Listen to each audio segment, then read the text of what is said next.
Hello people, मैं Altamash Khan welcomes you back on your only favorite channel for secretarial practice. आज हम फिर से मिल चुके हैं. How have you been guys? First of all, I congratulate you all to get passed and promoted to 12th class. अब हमारा जो एक करियर के तरफ हमने एक जो पहला स्टेप बढ़ाया था वो हम पार कर चुके हैं. अब हमने देख लिया है कि हमारा पहला स्टेप क्या था, उससे डील कर लिया. अब हम आगे बढ़ गए भाई साहब. अब क्या करना है? अब हमको थोड़ा और रफ्तार से आगे बढ़ना है. सर क्या होता है, कैसे होता है, सब तुम्हारा भाई बताएगा. लेकिन ध्यान रखो, अब क्या है ना, अब चीजें जो होंगी वो थोड़ी सी और टेक्निकल होंगी और अब यहां से हमको थोड़ा स्मार्ट वर्क करना शुरू करना है. अब तुम लोग बड़ी क्लास में आ गए हो. अब चीजों को बड़ों वाले नजरिए से देखना शुरू करो. इसके बाद तुम लोग 12th क्लियर हो जाओगे. इसके बाद तुम प्रोफेशनल कोर्सेज में एंटर करोगे. भाई सीए करेगा, कोई सीएस करेगा, कोई लॉ करेगा, कोई एमबीए करेगा. तो अब ना अपने करियर के लिए सोचना शुरू कर दो. हम ये जो टॉपिक्स अपने सब्जेक्ट में पढ़ने वाले हैं ना, ये सारे टॉपिक्स एकदम रियल लाइफ बेसिस है. आई एम टेलिंग यू, एक एक चीज मैं तुमको while we learn all this, एक एक चीज तुमको रियल लाइफ से कनेक्ट करके और रियल लाइफ से रिलेट करके बताने वाला. तो ध्यान रखो कि भाई अब जो चीजें आ रही हैं, अब ये हम अपनी प्रोफेशनल लाइफ में जब हम आगे कुछ अच्छा कर लेंगे, सीए बन जाएंगे, सीएस बन जाएंगे या और भी कोई प्रोफेशनल कोर्सेज में होंगे, तब ये सारी चीजें एकदम कनेक्ट करेंगे और तुमको याद आएगा कि हाँ यार, अल्तमश सर थे कोई, वो बताया करते थे और ये सब चीजें अभी देखने तो मिल रही हैं हमको. Mark my words, mark my words, अभी ये सब चीजें जो देखने वाले हो सब कुछ आगे असलियत में करोगे भी. ठीक है सर, वेल एंड गुड. तो क्या पढ़ने वाले हैं आज अपन? आज हम लोग हमारे 12th स्टैंडर्ड के सेक्रेटरियल प्रैक्टिस सब्जेक्ट का पहला टॉपिक स्टार्ट करेंगे, जो कि है इंट्रोडक्शन टू कॉर्पोरेट फाइनेंस. अब ये कॉर्पोरेट फाइनेंस क्या है, क्यों लगता है, कौन अरेंज करता है, कहां से आता है, ये सारी चीजें अपन लोग इसमें देखने वाले हैं. सबसे पहले तो एक बैकग्राउंड देता हूं तुम लोगों को इस चैप्टर का, इस सब्जेक्ट का. और फिर बैकग्राउंड तो वैसे हमने 11th में देख लिया कि भाई सेक्रेटरियल प्रैक्टिस क्या है. सेक्रेटरियल प्रैक्टिस जो है वो हम उसमें हमारे कॉर्पोरेट लॉज की बात करते हैं, हमारे कंपनीज एक्ट की बात करते हैं. हमारा सेक्रेटरी, जो कंपनी सेक्रेटरी होता है, वो क्या क्या परफॉर्म करता है, क्या क्या एक्टिविटीज होती हैं उसकी, क्या क्या वर्क होता है, वो देखते हैं. Secretarial practice is all about our corporate sector में जो भी काम होते हैं उन्हें परफॉर्म कौन करता है, is all about that. ठीक है सर, एक बार हमारे चैप्टर 1 जो हमारा इंट्रोडक्शन टू कॉर्पोरेट फाइनेंस है उसका बैकग्राउंड समझते हैं, फिर हम अपना चैप्टर स्टार्ट करेंगे. एकदम से चैप्टर स्टार्ट करने नहीं आया आज अपन, आराम से पढ़ाई करेंगे, हर चीज को डिटेल में डिस्कस करेंगे. So don't worry about the details, I am not going to miss on any of it. ठीक है सर, वेल एंड गुड. तो समझो हमारा ना, एक मान लो ये तुम्हारा भाई है. भाई बोले तो यो योज योज योज योज.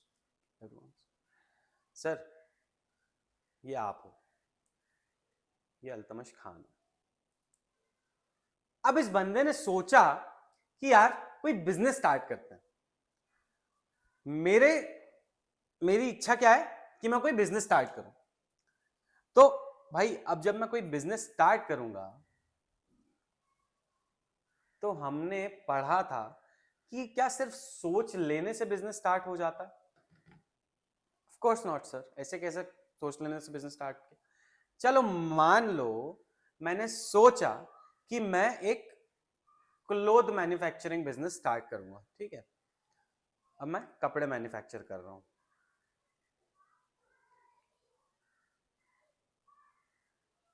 ठीक है सर, ठीक है सर, समझ गए।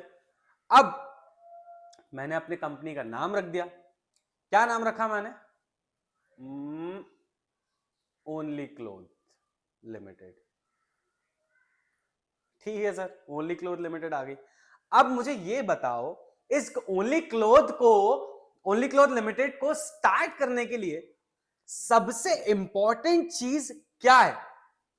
सर आपने बोला बिजनेस आइडिया। ठीक है, बिजनेस आइडिया था, मैंने बिजनेस आइडिया सोच लिया, लेकिन हर वो इंसान जिसके पास बिजनेस आइडिया होता है वो बिजनेस स्टार्ट कर पाता है क्या? नहीं सर, ऑफ कोर्स नॉट। क्यों नहीं कर पाता?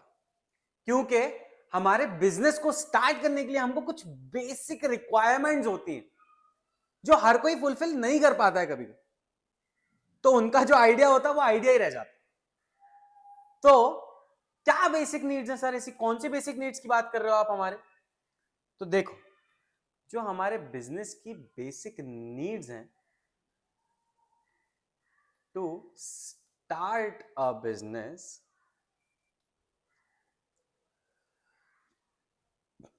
Basic need to start a business क्या क्या है? सबसे पहली तो भाई हमारा लैंड। अब ये कंपनी बना रहा हूं मैं, ओनली क्लोथ लिमिटेड जो है, इसको मैं बना रहा हूं, तो मेरे को इसको खड़ा करने के लिए अब मैं कोई एक मान लो एक छोटी सी दुकान भी लूं, अगर एक दुकान में भी शुरू करूं तो भी भाई मेरे को जगह तो लगेगी ना, जमीन लगेगी। ठीक है सर, जमीन आ गई। फिर उसके बाद अब मैं कपड़े मैन्युफैक्चर कर रहा हूं, तो मैं कपड़े मैन्युफैक्चर करूंगा तो मुझे कुछ इक्विपमेंट्स लगेंगे, मशीन्स लगेंगी। बिल्कुल लगेंगी सर। ठीक है सर, मशीन भी आ गई। अब ये मशीन को क्या मैं अकेला चलाऊंगा? मैं खुद चलाऊंगा? जरूरी है कि मैं क्लोथिंग बिजनेस स्टार्ट कर रहा हूं तो मेरे को कपड़े बनाना आता हो? आपने बोला नहीं sir, of course not necessary. आपके दिमाग में तो आइडिया आया था ना, जरूरी थोड़ी है कि मेरे दिमाग में जो आइडिया आया है वो सारी चीजें उसके रिलेटेड करनी आती हो मेरे को। Of course not. ठीक है सर, तो इसके लिए क्या लगेगा? इसके लिए मेरे को लगेगा लेबर। ठीक है सर, मेरी बेसिक नीड्स की बात कर रहा हूं मैं, ठीक है, एसेंशियल नीड्स। मैं जो भी बिजनेस स्टार्ट करूंगा उसमें मेरे को क्या क्या लगना है, और ये हर बिजनेस में, कोई भी बिजनेस उठा के देख लो, कोई भी एनी बिजनेस, चाहे वो गुड्स प्रोवाइड कर रहा हो या सर्विस प्रोवाइड कर रहा हो, कोई भी बिजनेस हो, हमको ये बेसिक नीड्स आपको लगनी ही है किसी भी बिजनेस में। आपने बोला ठीक है सर, चौथी बताओ। तो चौथी है भाई रॉ मटेरियल। अब मैं कपड़े बनाऊंगा तो भाई धागा लगेगा, और जो जो बेसिक चीज होती हैं, बटन्स होती हैं और डिजाइन्स वगैरह होती हैं, तो ये सारी चीजें कहां से आएंगी मेरे पास? ऑफ कोर्स मेरे को रॉ मटेरियल लाना पड़ेगा उसके लिए। अब मैं डायरेक्ट थोड़ी मैन्युफैक्चरिंग कैसे हुआ फिर मैं, अगर मैं डायरेक्ट कपड़े ला लूं? मैं तो रिटेलर हो गया ना, या होलसेलर हो गया कि मैं डायरेक्ट कपड़े खरीद रहा हूं और बेच रहा हूं। नहीं नहीं नहीं नहीं, मैं क्लोथ मैन्युफैक्चरिंग कंपनी, तो मेरे को क्या रॉ मटेरियल भी लगने वाला। ठीक है, अब ये सारी चीजें तो मेरे को लगने वाली हैं बिजनेस में, लेकिन ये आएंगी कैसे? सर आपने बोला आएंगी कैसे, मतलब आ जाएंगी ना, क्या प्रॉब्लम? सर पैसा लगेगा सर। सर मेरे को ये सारी चीजें लाने के लिए पैसा लगेगा सर। कोई ऐसा तो नहीं है ना कि भाई किसी ने मेरे को अपनी जमीन दे दी, किसी ने अपनी मशीन दे दी, किसी ने भाई कोई 4-5 लोग 10 लोग आ गए मेरे साथ और वो लोग अपने लेबर का काम करने लगे, और कोई आया रॉ मटेरियल छोड़ के चला गया, मेरा बिजनेस स्टार्ट हो गया। नहीं सर, कोई किसी के लिए कुछ नहीं करता है, कोई किसी के लिए कुछ नहीं करता है। आपको, आप अगर बिजनेस स्टार्ट कर रहे हो तो आपको ही सारे फाइनेंसेस का लाना पड़ेगा, आपको पैसे लाना पड़ेगा अपने खुद से ही। तो ऑब्वियसली ये सारी चीजें मेरे को लाने के लिए क्या लगेगा? पैसा लगेगा सर, मनी, रोकड़ा, पीसो। अब जब मेरे पास पैसा ही नहीं होगा तो मैं कैसे बिजनेस स्टार्ट करूंगा, कैसे अपने ओनली क्लोथ्स लिमिटेड को बनाऊंगा, खड़ा करूंगा? सबसे एसेंशियल, ये तो हमारी बेसिक नीड्स हो गई, लेकिन ये बेसिक नीड्स को भी पूरा करने के लिए मुझे क्या लगने वाला है? पैसा लगने वाला है सर, मनी लगने वाला है। अब पैसा तो लगने वाला है, समझो कितना पैसा लगने वाला है? How much? How much money do I need to start this business? Sir कितना पैसा लगने वाला है? सर आपको पता होगा, हमको क्या पता? हाँ तो मैं बता रहा हूं ना, मेरे को पता है मेरे को कितना पैसा लगने वाला है। अब ये जो पैसा मुझे लगने वाला है ना, मान लो 30 लाख रुपए, मान लो 30 lakhs मेरे को लगने वाले हैं। 30 lakhs ये मेरे को लगने वाले हैं पैसे बिजनेस स्टार्ट करने के लिए। ये सारी चीजें, land, machine, labour, raw material, ये सारी चीजें लाने के लिए मेरे को क्या लगने वाला है? ये सब बिजनेस को खड़ा करने के लिए 30 लाख रुपए लगने वाला है। अब इस जो जो पैसा मेरे को लगने वाला है, इसको अपन क्या बोलते हैं हमारी टेक्निकल लैंग्वेज में? क्योंकि अब हम एसपी पढ़ने लगे हैं, हम लॉ वाले सेगमेंट में आ गए, तो हम कोशिश करेंगे कि जो भी टर्मिनोलॉजीज हम यूज करें वो हमारे लॉ से रिलेटेड हो। हम जो भी आंसर लिखें उसमें ज्यादा से ज्यादा कोशिश करेंगे कि भाई हम हमारे टेक्निकल टर्म्स, जो हमारी टेक्निकल टर्मिनोलॉजीज हैं, उन्हें यूज करें। अब ये जो हाउ मच है, कितना पैसा मेरे को लगने वाला है, इसको लॉ की लैंग्वेज में क्या बोलेंगे भाई? Capital requirement. Capital requirement. और इसी चीज को थोड़ा और टेक्निकल जाके बोलूं तो इसे कह लो फाइनेंशियल प्लानिंग। मैं क्या कर रहा हूं? अल्टीमेटली फाइनेंशियल प्लानिंग ही कर रहा हूं ना, कि मैंने बिजनेस के बारे में सोच लिया कि मैंने कौन सा बिजनेस स्टार्ट करना है। अब ये बिजनेस स्टार्ट करने के लिए मेरे को कितना पैसा लगने वाला है, ये मैंने फाइनेंशियली प्लान कर लिया कि भाई फाइनेंशियल प्लानिंग कर ली कि इतना इतना पैसा मेरे को लगने वाला है। अब मेरे को पता तो है कितना पैसा लगने वाला है, लेकिन ये पैसा मेरे पास आएगा कहां से? ये पैसा मैं लाऊंगा कहां से? तो अब देखो हमारा दूसरा सवाल क्या है भाई? From where can I get this finance और मनी? मनी लिखो अभी फिलहाल, लेमन्स लैंग्वेज में ही देखते हैं। आगे जहां जहां टेक्निकल टर्म्स हमें यूज करना है वो मैं आपको बताऊंगा टाइम टाइम से, ठीक है सर? अब ये जो पैसा है आएगा कहां से? इसको क्या बोलेंगे हम? इसको बोलेंगे हमारा सोर्स। सोर्स क्या है पैसे का? सोर्सेस ऑफ फंड्स क्या है? कौन देगा पैसा? मेरे पास तो नहीं है इतना पैसा, लेकिन मेरे को स्टार्ट करना है बिजनेस।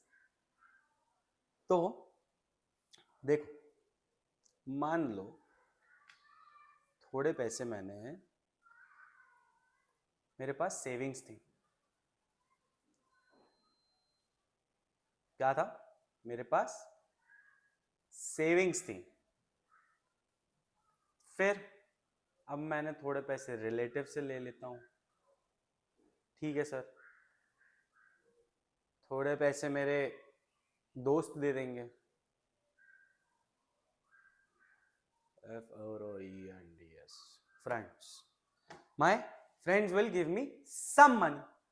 फिर इसके बाद एक काम करो, सेविंग्स के बाद भाई पेरेंट्स से भी ले सकते हो ना यार, पेरेंट्स भी दे देंगे थोड़ा बहुत पैसा कि हाँ भाई चलो हमारा बच्चा कुछ करना चाह रहा है, तो हमने क्या किया, हमारे पेरेंट्स से पैसा ले लिया, ठीक है सर? पेरेंट्स के बाद रिलेटिव से मांग लो, रिलेटिव्स, फिर फ्रेंड से ले लिया, और फिर भी अगर मेरे पैसे की रिक्वायरमेंट जितना मेरे को लगना है, जितना मैंने अपना फाइनेंशियल प्लानिंग किया था, जो पैसा मेरे को चाहिए, अगर वो पैसा नहीं भी इन लोगों से लेने के बाद भी नहीं मिला, तो फिर मैं किसके पास जाऊंगा?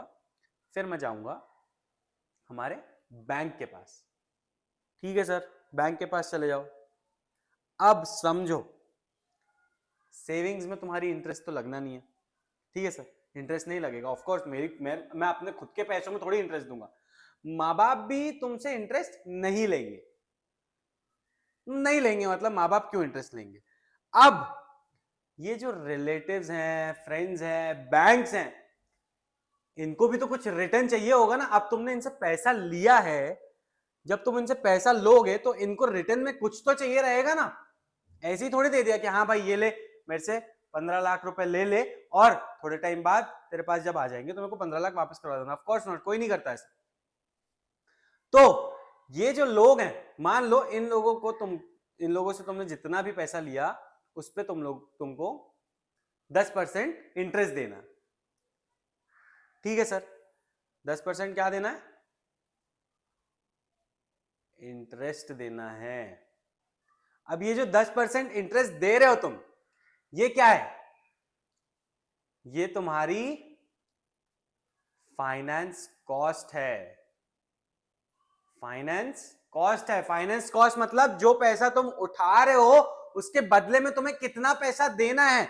यानी इसको और टेक्निकली अगर हम देखें तो हम कहते हैं हमारी cost of capital. Cost of capital क्या है?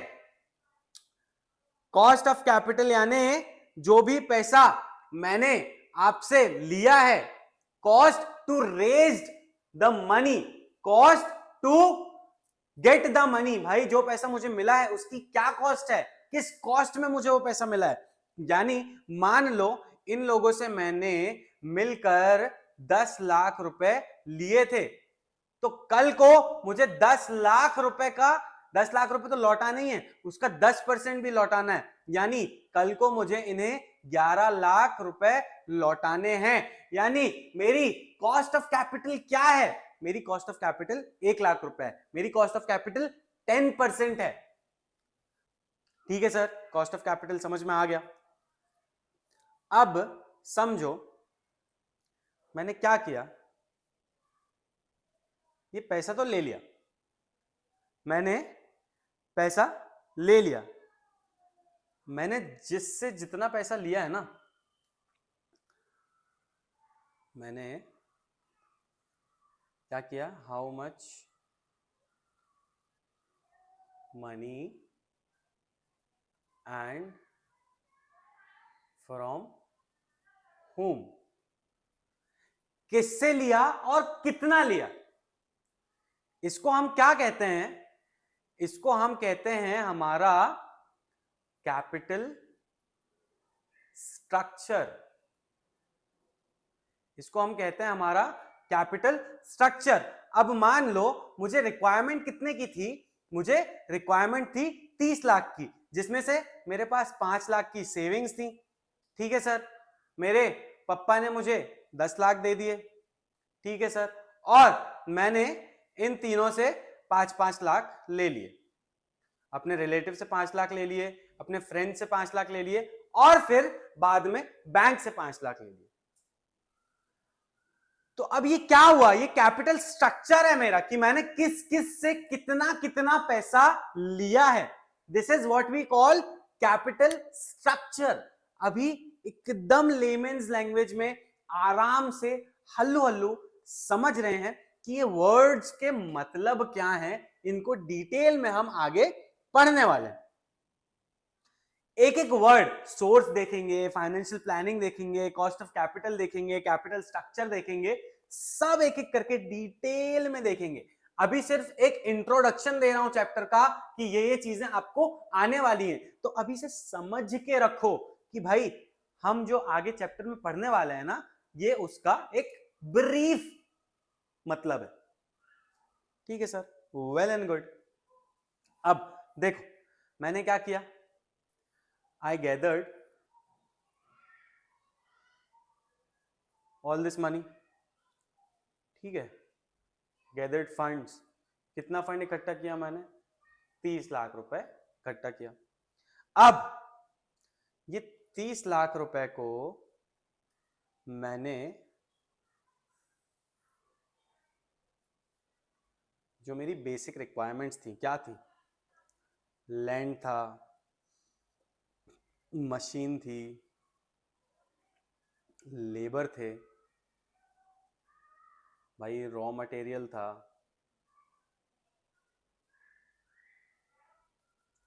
रॉ मटेरियल था। तो अब मैंने अपना जो पैसा रेस किया है इसको क्या किया, दो हिस्सों में बांट दिया। भाई ये जो लैंड और मशीन है ये क्या है, ये मेरी फिक्स्ड कैपिटल होगी। जो भी पैसा मैं इसमें लगाऊंगा, लैंड और मशीन में जो भी पैसा लगाऊंगा वो मेरी फिक्स्ड कैपिटल होगी। अब सर ये फिक्स्ड कैपिटल क्या बताया आपने? फिक्स्ड कैपिटल यानी वो कैपिटल जिससे मैंने वो एसेट्स खरीदे हैं जो मेरे बिजनेस में लॉन्ग टर्म तक रहने वाले हैं, यानी बहुत देर, बहुत टाइम तक, लॉन्ग टर्म तक, आगे तक रहने वाले हैं मेरे ये वाले जो एसेट्स मैंने खरीदे हैं। जिस पैसे से, जो भी एसेट मेरे बिजनेस में लंबे समय के लिए रहने वाला है, लंबे टाइम तक रहने वाला है, उसको मैं कहता हूं मेरी फिक्स्ड कैपिटल यानी फिक्स्ड एसेट्स। इस पैसे से जो भी मैंने एसेट्स खरीदे और वो मेरे बिजनेस में लंबे टाइम के लिए रहने वाले हैं, इस पैसे को क्या बोलूंगा? इसको बोलूंगा फिक्स्ड कैपिटल। और जो एसेट्स खरीदे उनको क्या क्या बोलूंगा? उनको बोलूंगा फिक्स्ड एसेट्स। ठीक है सर, आगे डिटेल में और पढ़ेंगे। तो ये क्या हो गई मेरी? Invested in fixed money, money invested in fixed assets क्या कहलाई मेरी? Fixed capital, fixed capital. और वहीं मैंने अपने ये वाले पैसे कहां लगाए? ये मैंने अपने करंट एसेट्स में लगाए। करंट एसेट्स बोले तो करंट एसेट्स यानी जो मेरे बिजनेस में भाई डेली बेसिस में लगने वाले हैं। मेरा रॉ मटेरियल जो है, रॉ मटेरियल मेरे को लगता ही रहेगा। भाई मेरे लेबर्स जो हैं, अब अगर मेरा प्रोडक्शन बढ़ गया है तो मेरे लेबर्स भी बढ़ाने पड़ेंगे। अगर मेरा प्रोडक्शन कम हो गया है तो मुझे लेबर्स को हटाने पड़ेंगे। अननेसेसरी क्यों रखूं लेबर्स को? जब मेरे को जरूरत ही नहीं है तो मैं लेबर्स को क्यों रखूं? तो ये वाले जो ये एसेट्स है मेरे, ये क्या है? ये मेरे करंट एसेट्स हैं, यानी अभी तो हैं, जरूरी नहीं है कि आगे भी हो, या हो सकता है कि आगे से ज्यादा हो, मतलब वेरिएबल है। मेरी day to day daily business activities को परफॉर्म करने के लिए जो एसेट्स लग रहे हैं, जो पैसा लग रहा है, उसको मैं क्या बोलूंगा? समझो, इसको मैं बोलूंगा मेरी वर्किंग कैपिटल। वर्किंग कैपिटल यानी मैं अपने डेली जो day to day business activities perform कर रहा हूं, उसमें जो मेरे फाइनेंस लग रहा है, उसमें जो मेरे फंड्स लग रहे हैं, उसमें जो मेरा पैसा लग रहा है, उसको मैं क्या बोलूंगा? उसको मैं बोलूंगा अपनी वर्किंग कैपिटल। पढ़ेंगे डिटेल में आगे। ठीक है सर, इन्वेस्टेड मनी इन क्या है, करंट एसेट्स बोल लो इनको, या फिर इसको डायरेक्ट ऐसे ही लिखो, invested money in working capital. अब मैंने क्या किया? मैंने जो फंड्स रेज किए थे उसको दो हिस्सों में बांट दिया कि भाई इतना पैसा मेरा फिक्स्ड कैपिटल हो गया, इतना पैसा मेरा क्या हो गया? वर्किंग कैपिटल हो गया। फिक्स्ड कैपिटल क्या हुआ? फिक्स्ड कैपिटल में मैंने उन एसेट्स पे पैसा लगाया जो मेरे बिजनेस में लंबे समय तक के लिए रहने वाले हैं, लंबे लॉन्ग टर्म के लिए रहने वाले हैं, लॉन्ग टर्म एसेट्स हैं।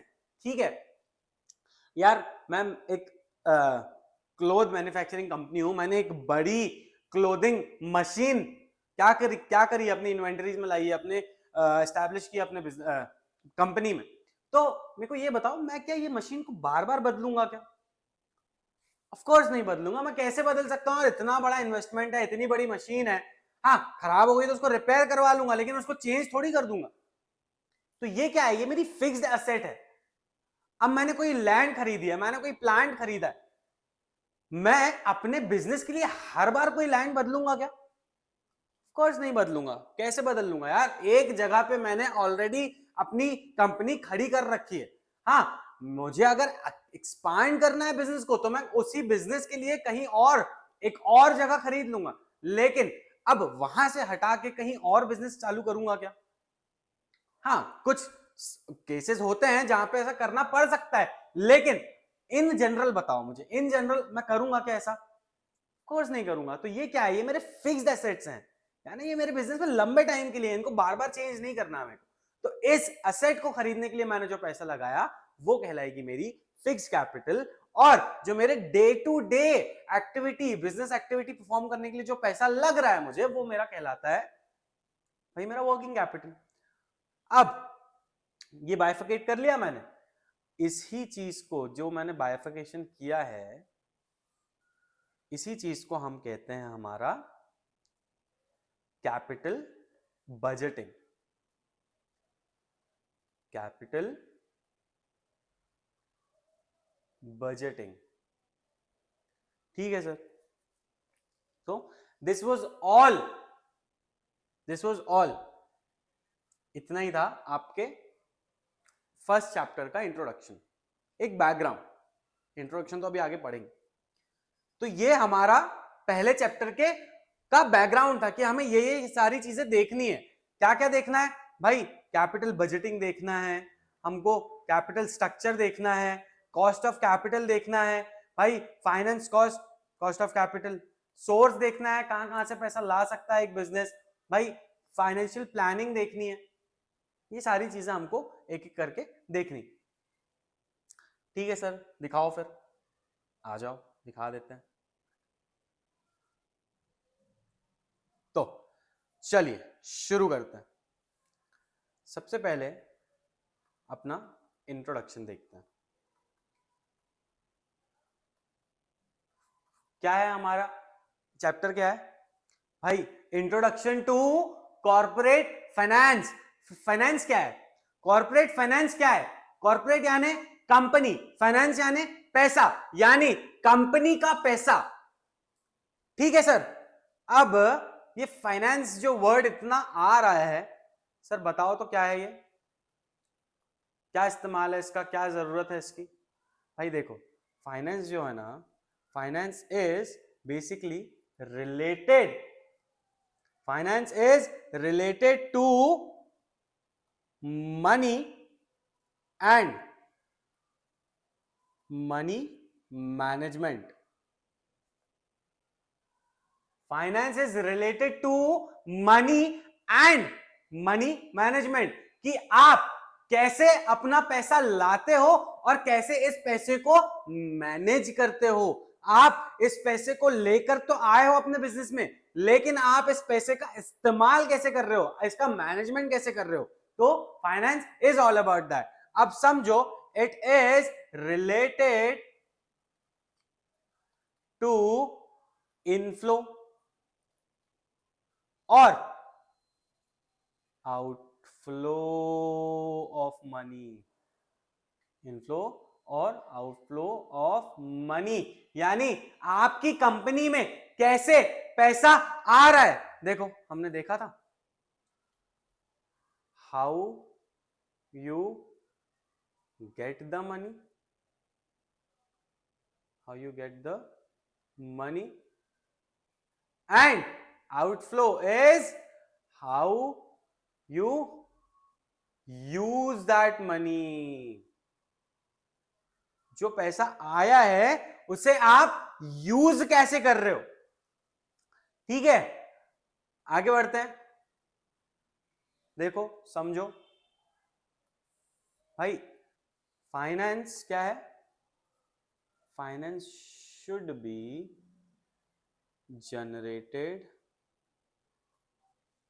And used in such a way that in such a way that firm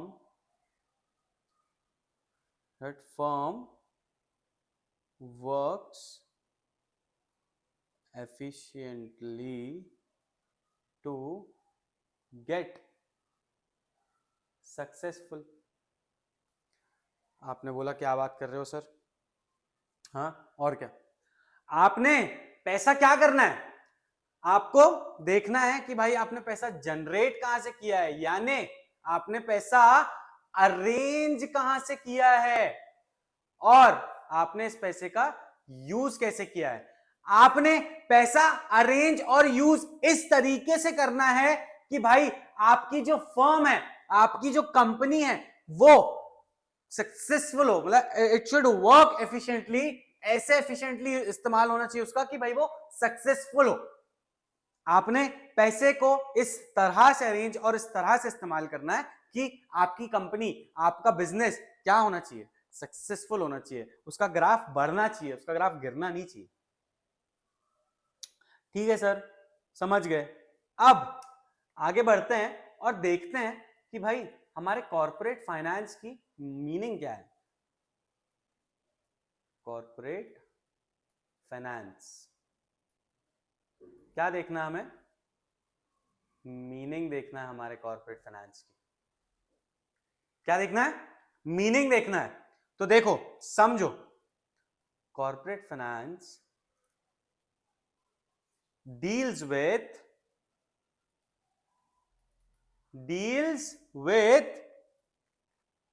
एक सेकेंड सर, दिख रहा है ना मैं जो भी लिख रहा हूं तुम लोगों को. Corporate finance deals with raising and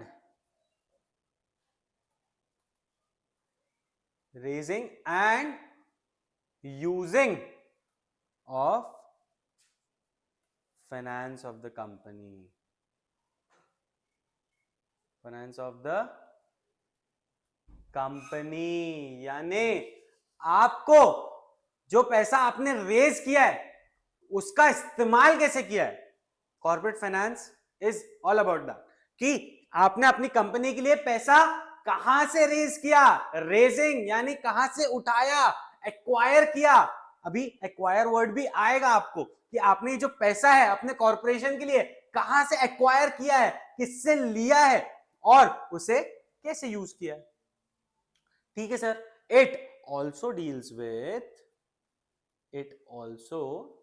deals with what, with activities. What activities sir? It deals with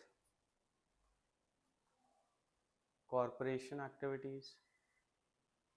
ठीक है sir. It deals with capital structure. It deals with भाई managing investment decisions.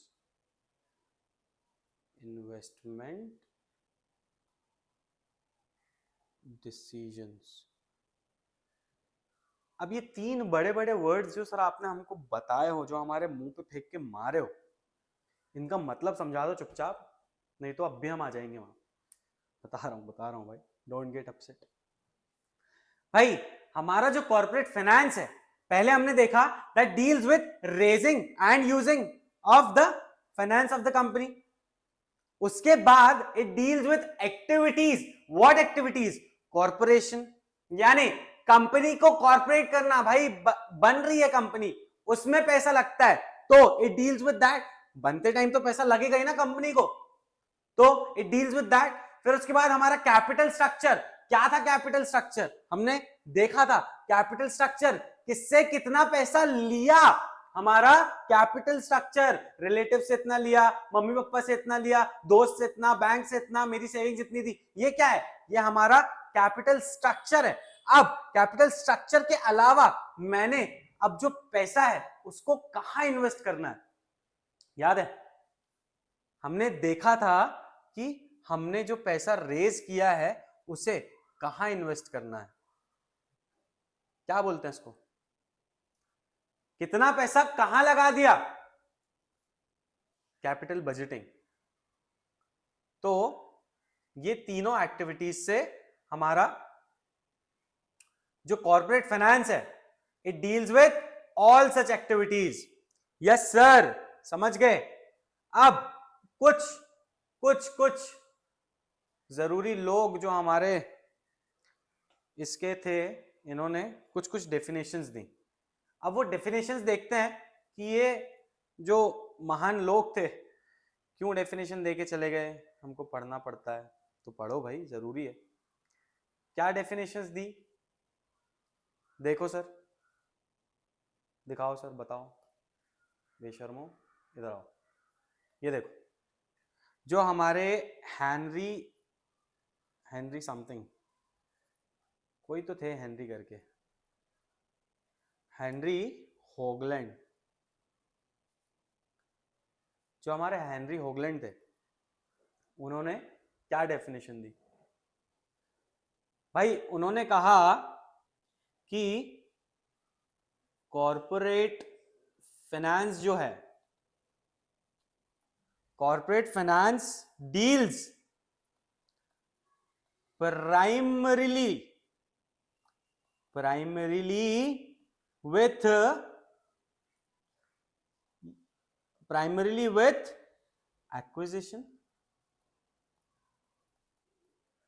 acquisition and use of capital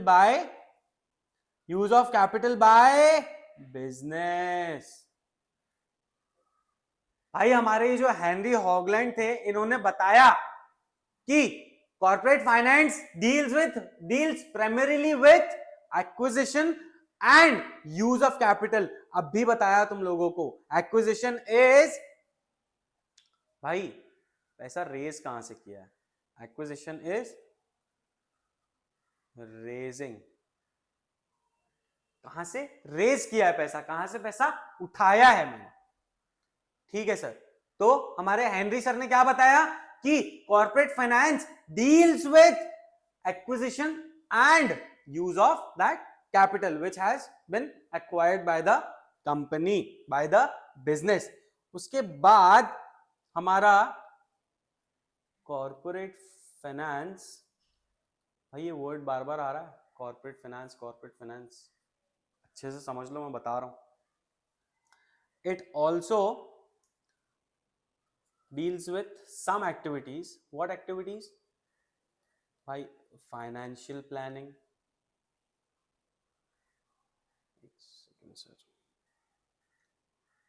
Financial planning. उसके बाद भाई study of capital market, फिर उसके बाद money market,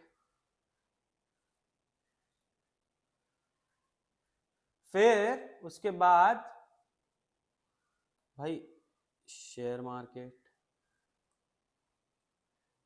बाप रे, कितने बड़े बड़े वर्ड्स बता दिए सर, क्या करें, तुम्हारे कोर्स में है भाई, जानना तो पड़ेगा। और ये सब चीजें आगे बहुत रिलेटेबल लगने वाली हैं, मजे आएंगे तुमको, don't worry. It also covers, दो चीजें और रह गई हैं, बुक में है तुम्हारे भाई, कैपिटल फॉर्मेशन, और इसके अलावा और क्या कवर करता है ये, फॉरेन कैपिटल। अब ये जो इतने बड़े बड़े वर्ड्स मेरे को दे दिए हैं यहां पे, सर आपने तो समझाया कुछ भी नहीं है, बताओ जरा क्या क्या है ये वर्ड्स। देखो एक एक करके ये सारे वर्ड्स का मतलब समझा रहा हूं, लेकिन ये तुम्हारी बुक में नहीं दिया है, ठीक है। मैं तुमको तुम्हारे अच्छे, ऐसा ज्यादा अच्छे से तुम चीजें ग्रास्प कर सको, तुम्हारी बेटर अंडरस्टैंडिंग के लिए, तुम्हारे बेटर आइडियाज के लिए मैं तुमको ये चीजें समझा रहा हूं। और आगे जरूरी है ये सब चीजें, तुम्हारी बुक में उतना डिटेल में नहीं है ये सब चीजें, लेकिन मैं तुम्हें बता रहा हूं सो दैट तुम आगे अच्छे से रिलेट कर पाओ। ठीक है सर। अब देखो, सबसे पहले तो देखते हैं ये फाइनेंशियल मार्केट क्या है। भाई फाइनेंशियल मार्केट क्या है यार, क्या चीज है ये? फाइनेंशियल मार्केट वो मार्केट है। अब सब्जी चाहिए तो कहां जाओगे? सब्जी मार्केट में जाओगे। भाई कपड़े चाहिए तो कहां जाओगे? कपड़ा मार्केट में जाओगे। ठीक है, रहते हैं ना हर जगह सब्जी मार्केट अलग, कपड़ा मार्केट अलग, आपके मोबाइल का मार्केट अलग, हर मार्केट अलग अलग है ना। तो वैसे ही अगर पैसा चाहिए तो कहां जाओगे? पैसा चाहिए तो फाइनेंशियल मार्केट में ही जाकर पैसा उठाना पड़ेगा। अब ये फाइनेंशियल मार्केट के ना बहुत सारे अलग अलग टाइप्स हैं। देखो फाइनेंशियल मार्केट जो है, फाइनेंशियल मार्केट के ना कुछ टाइप्स हैं। क्या क्या है? पहला है मनी मार्केट, दूसरा है कैपिटल मार्केट। अच्छा, गिव मी अ चीयर्स। कितने लोगों ने हर्षद मेहता 1992 देखा है? स्कैम 1992 किसने, कितने लोगों ने देखा है स्कैम 1992? अब स्कैम 1992 में हमने देखा कि हर्षद मेहता क्या करता था। हर्षद मेहता ने ना बड़े बड़े बैंक्स से, बड़े बड़े इंस्टीट्यूशन से क्या कर रखा था भाई? डील कर रखी थी कि आप मुझे पैसा दो, मैं आपको सिक्योरिटी लाके देता हूं, या फिर बड़े बड़े बैंक्स के बीच में डील करवाता था और उनको फेक बिल रिसीट्स देकर वो जो पैसा था वो अपने पास रख लेता था, और इस ही पैसे को वो क्या करता था? चैनलाइज करता था और अपने पर्सनल यूज में लाता था। क्या करता था? उससे शेयर खरीदता था। यानी ये जो बैंक वाला जो सेगमेंट देखा ना हमने हमारी सीरीज में, ये बैंक वाला सेगमेंट जो था ये था मनी मार्केट। जो बड़े बड़े बैंक, फाइनेंशियल इंस्टीट्यूशंस हैं, इनको हम क्या कहते हैं? इनको, ये सब कहां आते हैं? ये हमारे मनी मार्केट के अंदर आता है। अब जो मनी मार्केट है, उस मनी मार्केट से हर्षद मेहता क्या करता था? हर्षद मेहता इस मनी मार्केट से पैसा लेता था और इसके पास एक कुछ स्पेसिफाइड टाइम होता था कि इतने इतने टाइम में से लौटाना है। तो इतने टाइम में ये पैसा जो इसने मनी मार्केट से उठाया है, इस पैसे को उठा के ये क्या करता था भाई? कैपिटल मार्केट में इन्वेस्ट कर देता था। अब ये कैपिटल मार्केट क्या है? कैपिटल मार्केट क्या है? Stock market, share market. Share market में सर्टेनिटी तो है नहीं कि आपने पैसा डाला है तो आपको जरूरी पैसा मिलेगा ही मिलेगा। जरूरी है क्या? नहीं सर, नहीं है जरूरी। अब शेयर मार्केट में वो क्या करता था कि ये पैसा उठा के जो डालता था ना, ये एक टेक्निक यूज करता था जिसको पंप एंड डंप कहते हैं, आगे देखोगे तुम लोग। पंप एंड डंप यानी वो क्या करता था? किसी भी छोटी कंपनी के शेयर को इतना ज्यादा खरीद लेता था कि उसका शेयर प्राइस बढ़ जाता था। जैसे एसीसी, एसीसी सुना है? एसीसी सीमेंट सबने सुना है। एसीसी सीमेंट्स का भाव जो था उस टाइम 200 रुपए था, और उसने उसको इतना पंप किया, इतना पंप किया, इतना पैसा डाला उसमें, इतना पैसा खरीदा, क्योंकि उसको पता था शेयर मार्केट में आप क्या है, आप जब भी किसी शेयर का ज्यादा वॉल्यूम में यानी ज्यादा शेयर्स खरीदते हो ना, तो उस शेयर की प्राइस बढ़ती है। तो ये वही करता था। ये जो पैसा यहां से लाया ना, इसका शेयर खरीदा किसी छोटी कंपनी का, उसके शेयर प्राइस को, यानी एसीसी का प्राइस जो था ना 200 रुपए था, 200 रुपए के एसीसी की प्राइस को 9,000 रुपए तक लेके गया था वो बंदा। 9,000, 200 रुपए की प्राइस को 9,000 तक। कैन यू इमेजिन कितना ज्यादा प्रॉफिट है भाई साहब? 5,000% प्रॉफिट। 900 रुपए, 200 रुपए से 9,000 तक लेके जाता। कैसे? यहां से पैसा उठाया और बहुत बड़े वॉल्यूम में एसीसी के शेयर्स खरीद लिए। अब जैसे ही इतने बड़े वॉल्यूम में शेयर्स खरीदे तो उसका प्राइस क्या हुआ? बढ़ा। और जब प्राइस बढ़ जाता था तो उस पैसे को, उस शेयर को बेच देता था। तो ये जो पैसा इनसे लिया था ये भी सेफ और इसका अपना प्रॉफिट भी बन गया। तो वो क्या करता था? कहां से? मनी मार्केट से पैसा उठाता था और कैपिटल मार्केट में लगाता था। ये मनी मार्केट और कैपिटल मार्केट। अब हम समझते हैं कि मनी मार्केट और कैपिटल मार्केट एक्चुअली होता क्या है। तो देखो, मनी मार्केट क्या है? It,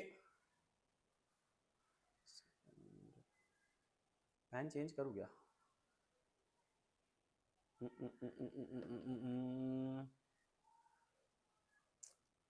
which colour you want? I want blue colour, yes sir. तो भाई मनी मार्केट जो है that provides funds for less than 1 year.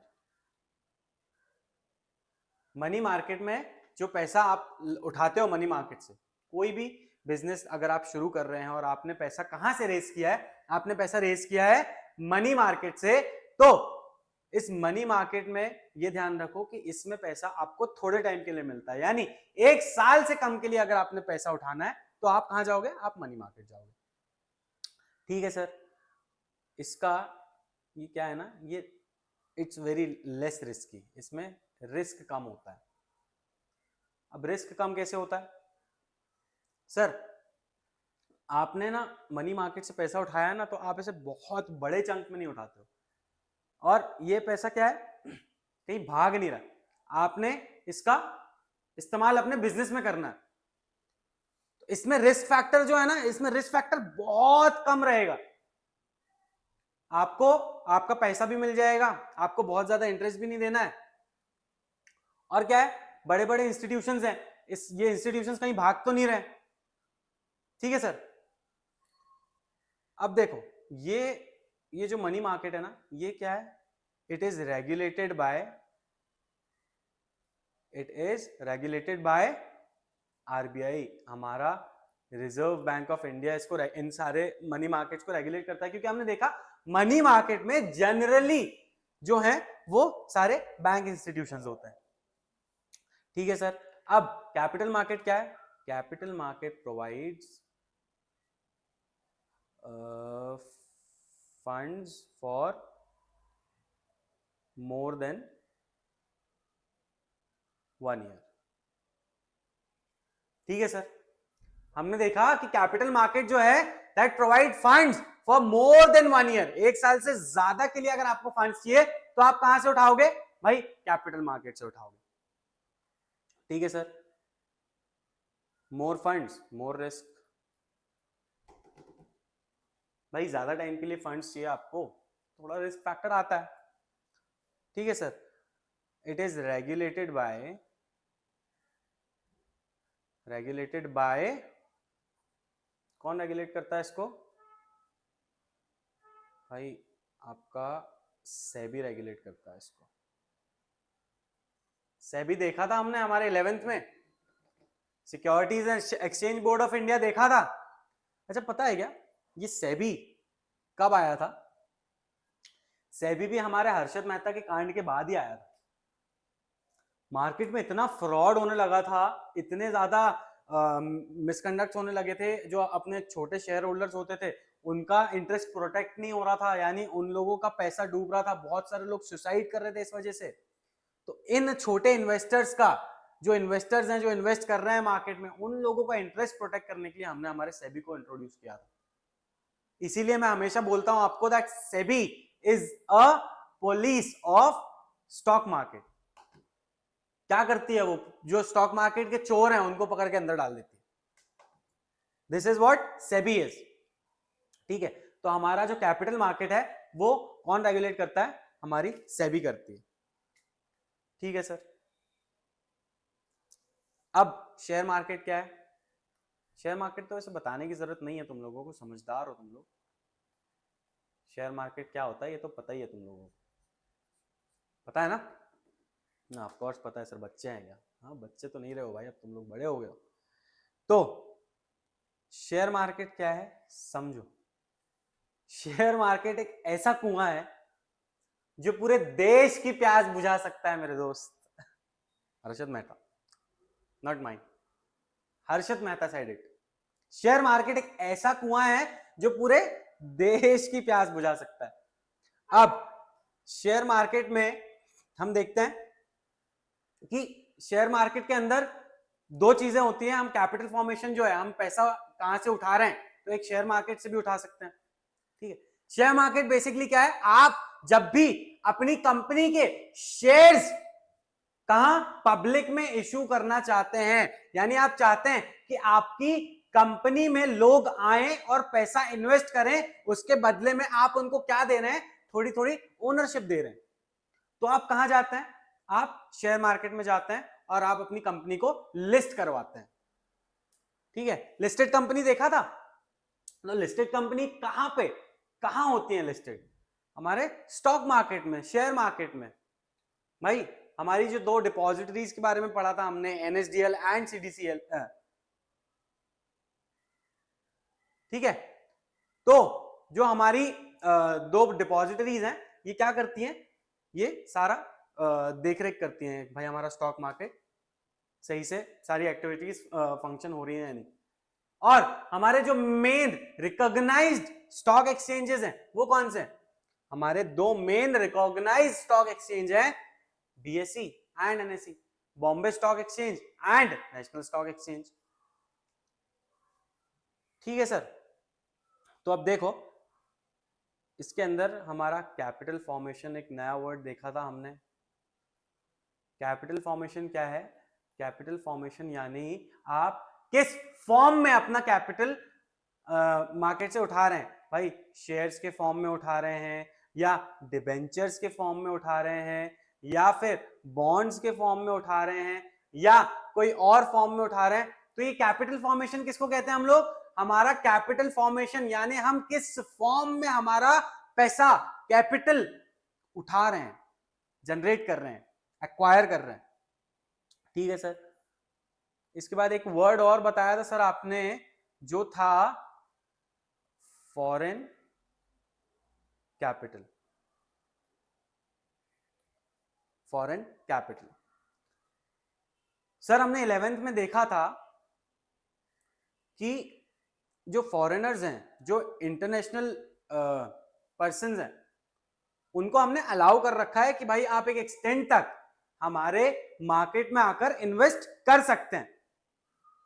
क्योंकि जब बाहर से पैसा आएगा तो हमारे कंपनी का क्या होगा, इकोनॉमी में इजाफा होगा, बढ़ेगी, कि भाई बाहर से पैसा आ रहा है, ज्यादा पैसा आ रहा है, तो हमको एक ऑप्शन दे रखा है कि भाई आप जो फॉरेन इन्वेस्टर्स हैं उनसे आप पैसा ले सकते हो, लेकिन एक एक्सटेंट तक। तो भाई क्या है, inflow of the capital from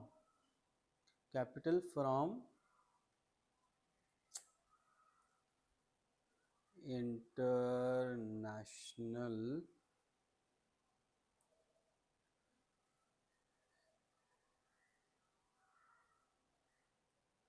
nations in the form of foreign investment,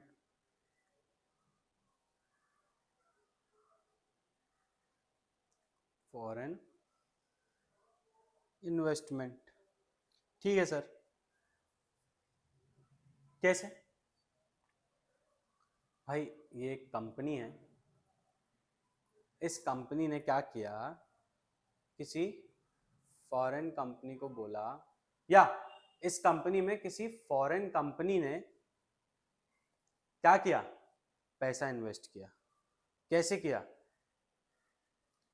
भाई इस कंपनी ने इस कंपनी में पैसा इन्वेस्ट किया, कर सकती है, या कोई इंडिविजुअल है, कोई फॉरेन इंडिविजुअल है, इस फॉरेन इंडिविजुअल ने हमारी कंपनी में पैसा इन्वेस्ट किया।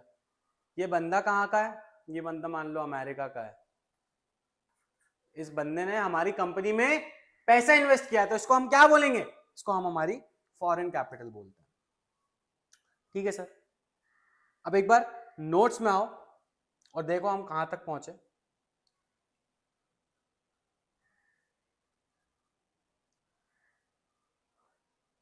इंट्रोडक्शन में हमने देखा कि भाई जो हमारा फाइनेंस है, term finance is related to money and money management. ठीक है सर। उसके बाद क्यों चाहिए, success of any business organisation depends on efficiency with which it is able to generate and use fund। भाई your fund should be used in such a way that your firm gets successful. ठीक है sir? हाँ sir. इसके बाद हमारे Henry Ford ने क्या बोला था, देखो। Henry Ford rightly said, money is an arm or leg, use it or lose it। अब हम देखते हैं ना यार, बहुत टाइम अगर तुम अपना हाथ या अपने पैर इस्तेमाल ना करो ना, तो वो मतलब वो चलना ही बंद हो जाएंगे। कभी लगे तो करके देख लो। तुमने अगर बहुत टाइम से अपना हाथ या अपना पैर इस्तेमाल नहीं किया है तो वो चलना बंद हो जाएगा। वैसे ही पैसे का है। मान लो आज अपने अलमारी में ना एक 100 का नोट रखना और एक बार देख लेना कि इस 100 के नोट से क्या क्या चीजें तुम आज की डेट में खरीद सकते हो। एक बार देखना और उसको लिख लेना कि ये चीजें मैं 100 की नोट में खरीद सकता हूं आज। और आज से 4 या 5 साल बाद फिर इसी 100 के नोट को निकालना और जाकर वो चीजें उतने में खरीदने की कोशिश करना। नहीं मिलेंगी। इसको हम क्या कहते हैं? इन्फ्लेशन। इन्फ्लेशन यानी महंगाई भी बढ़ती है ना, हमारे देश की बढ़ी रही है। तो जो 100 रुपए के नोट से तुम आज चीजें खरीद सकते हो, 4 साल बाद भी तुम खरीद सकते हो क्या? खरीद पाओगे क्या? तो क्या हुआ? मनी की वैल्यू कम हुई कि नहीं हुई? तुमने इसका इस्तेमाल नहीं किया तो इसकी वैल्यू कम हुई ना? Yes sir. तो यूज इट और लूज इट। समझो, this statement clearly brings out the significance of finance for the successful business। यानी कितना इंपॉर्टेंट है हमारा फाइनेंस हमारे बिजनेस के लिए, ये स्टेटमेंट हमारा बता रहा है। भाई कॉर्पोरेट फाइनेंस का मतलब देख लिया कि raising and using of finance by corporation and deals with financing activities of corporation, capital structure and making investment decision. एक एक चीज डिटेल में देखी। ठीक है सर, देख ली। मीनिंग, हमने मीनिंग और क्या देखा? डेफिनेशन देखा। हमारे हेनरी हॉगलैंड ने क्या बोला था कि corporate finance deals primarily with acquisition and use of capital by business corporation. यानी हमने हमारे बिजनेस में कैसे पैसा एक्वायर किया है, कहां से पैसा लाया है और इस पैसे को कैसे इस्तेमाल किया है। It is all about corporate finance. ये किसने बोला था? ये हमारे हेनरी हॉगलैंड ने बोला था। ये नाम याद रखना, तुमसे पूछा जा सकता है। हमारे हेनरी हॉगलैंड ने क्या डेफिनेशन दी थी? तो ये 2 वर्ड्स याद रखो, acquisition and use of capital. जहां पे भी एक्विजिशन वर्ड आ जाए वहां पे समझ लेना ये किसने दिए? हमारे हेनरी हॉगलैंड। ठीक है sir. Corporate finance also includes planning, studying of capital market. Capital market बताया, मनी मार्केट बताया तुम लोगों को, शेयर मार्केट बताया। उसके बाद हमारा कैपिटल फॉर्मेशन को कवर करता है। देख लिया कैपिटल फॉर्मेशन, फॉरेन कैपिटल देख लिया, बाहर से पैसा आ रहा है, कैपिटल फॉर्म कर रहे हो, कितना पैसा कहां से आ रहा है, फॉर्मेशन देख लिया। मनी मार्केट देख लिया, कैपिटल मार्केट देख लिया, शेयर मार्केट देख लिया। तो ये सारी चीजें इसलिए मैंने तुम लोगों को विथ चार्ट आराम से बताई है कि भाई ये सारी चीजें तुमको डिटेल में नहीं दी है। तुमको नहीं दिए कि तुम्हें मनी मार्केट क्या होता है, शेयर मार्केट क्या होता है, ठीक है, कैपिटल मार्केट क्या होता है, ये सब डिटेल में नहीं दिया तुमको। तो इसके बाद देखते हैं हमारे कुछ एक्टिविटीज हैं, कुछ रोल्स हैं जो हमारे फाइनेंशियल मैनेजर को, जो हमारा फाइनेंस संभालने वाला बंदा है, उसको हम क्या बोल रहे हैं यहाँ पे? हमारा फाइनेंशियल मैनेजर। इसको कौन कौन सी ड्यूटीज परफॉर्म करना है, क्या क्या चीजें देखनी है भाई कि मेरे फाइनेंसेस का इस्तेमाल सही से हो रहा है या नहीं हो रहा है, ये सारी चीजें कौन संभालेगा? ये हमारा फाइनेंशियल मैनेजर संभालेगा। तो अब इसके रोल्स देखते हैं कि क्या क्या चीजें संभालेगा related to finance. The firm has adequate finance, यानी एक फर्म के पास एडिक्वेट पैसा है। क्यों लगना है पैसा आगे देखेंगे, लेकिन एक पर्याप्त पैसा आपके पास होना चाहिए आपकी सारी बिजनेस एक्टिविटीज परफॉर्म करने के लिए। क्या क्या बिजनेस एक्टिविटीज परफॉर्म कर रही है कंपनी, आपके पास एक स्पेयर पैसा बचा है, यानी कि कल को अगर कोई नेसेसिटी आ जाए, कोई नेचुरल कैलामिटी हो जाए या एकदम से पैसा लग जाए, तो आपके पास उस टाइम पे पर्याप्त पैसा है कि नहीं है, ये कौन इंश्योर करेगा? ये हमारा फाइनेंशियल मैनेजर इंश्योर करेगा। ठीक है sir, they are using the right source of funds that have minimum cost. अब समझो, मैंने अपने फंड्स का इस्तेमाल सही तरीके से किया है कि नहीं किया है, मैंने अपनी कॉस्ट कटिंग की है कि नहीं की है। अब मुझे ये बताओ, मैं हमारे अपने एग्जाम्पल में एक क्लॉथ मैन्युफैक्चरर था, तो एज क्लॉथ मैन्युफैक्चरिंग कंपनी मैंने जो लेबर्स उठाए वो मुझे मिल रहे थे कितने में? मान लो 100 रुपए, 100 रुपए पर हेड। मुझे एक लेबर को एक दिन का 100 रुपए देना है, ठीक है। वहीं मेरे किसी दोस्त ने मुझे बताया कि भाई उसके पास लेबर्स हैं, उसके पास जो लेबर्स हैं वो लेने वाले हैं 90 रुपए पर दिन, 90 रुपीज पर डे का उनको लेबर चार्ज देना पड़ेगा। तो मैं क्या करूंगा यार? मैं तो as a company, as a corporation अपना यही देखूंगा ना कि मैं कितनी कॉस्ट कटिंग कर सकता हूं। तो ये चीज जो है मेरे फाइनेंशियल मैनेजर को समझनी पड़ेगी। मेरा फाइनेंशियल मैनेजर क्या करेगा? जहां पे मैं लेबर्स को 100 रुपए दे रहा हूं, वो क्या कर रहा है? अगर उसके पास अपॉर्चुनिटी है तो उसने क्या किया, भाई 90 रुपए में हमें लेबर्स मिल रहे हैं, तो हमारे लिए बेस्ट क्या है कि हम 90 वाले लेबर्स से काम करवाएं। ठीक है सर, तो मैंने क्या कर लिया, मैंने मिनिमम कॉस्ट में अपना फंड्स जो हैं उनको सही जगह पे लगाया, जहां पे मुझे कम से कम पैसा लग रहा है, जहां पे मेरी कॉस्ट कटिंग हो रही है, वहां पे मैंने अपना पैसा लगाया। भाई कौन कर रहा है ये सारे काम? हमारा फाइनेंशियल मैनेजर कर रहा है। Firm utilises raised funds effectively. क्या? Firm utilises raised fund effectively, यानी कंपनी ने जो पैसा उठाया है, देखो हमारे ये एग्जाम्पल में कहां गया, आजा, आजा। भाई ये जो पैसा मैंने उठाया था, किससे? सेविंग से, पेरेंट से और अपने रिलेटिव से 5-5 लाख रुपए जो लिया था, ये पैसा मैं इफेक्टिवली यूज कर रहा हूं या नहीं कर रहा हूं? मेरी फर्म जिस बिजनेस के लिए मैंने पैसा उठाया है, ये पैसा सही से इस्तेमाल हो रहा है कि नहीं हो रहा है? अब मैंने ये जो मुझे मशीन्स खरीदनी थी, लैंड लेना था, लेबर्स थे, रॉ मटेरियल था, मेरा रॉ मटेरियल सही जगह से आ रहा है या नहीं? भाई जो कॉस्ट है उसकी रॉ मटेरियल की एडिक्वेट सही है कि नहीं है? कोई गलत रेट में तो नहीं ले रहा हूं मैं? या फिर मेरे जो लेबर्स हैं उनको सही चार्ज कर रहा हूं या नहीं कर रहा हूं? तो मैंने जो पैसा रेज किया है उसका इफेक्टिवली एफिशिएंट यूज हो रहा है कि नहीं हो रहा है, ये कौन इंश्योर करेगा? ये मेरा फाइनेंशियल मैनेजर इंश्योर करेगा। आपने बोला ठीक है sir, they are generating maximum returns for its owner. अब मैंने तो पैसा लगा दिया यार कंपनी में, मैंने पैसा दे दिया है और अब मैंने अपना बिजनेस स्टार्ट कर दिया है। अब इस बिजनेस को संभालने का मैनेजमेंट का काम है, और इस बिजनेस में पैसा जो लगा है उस पैसे को सही तरह से इस्तेमाल करने का फाइनेंशियल मैनेजर का काम है।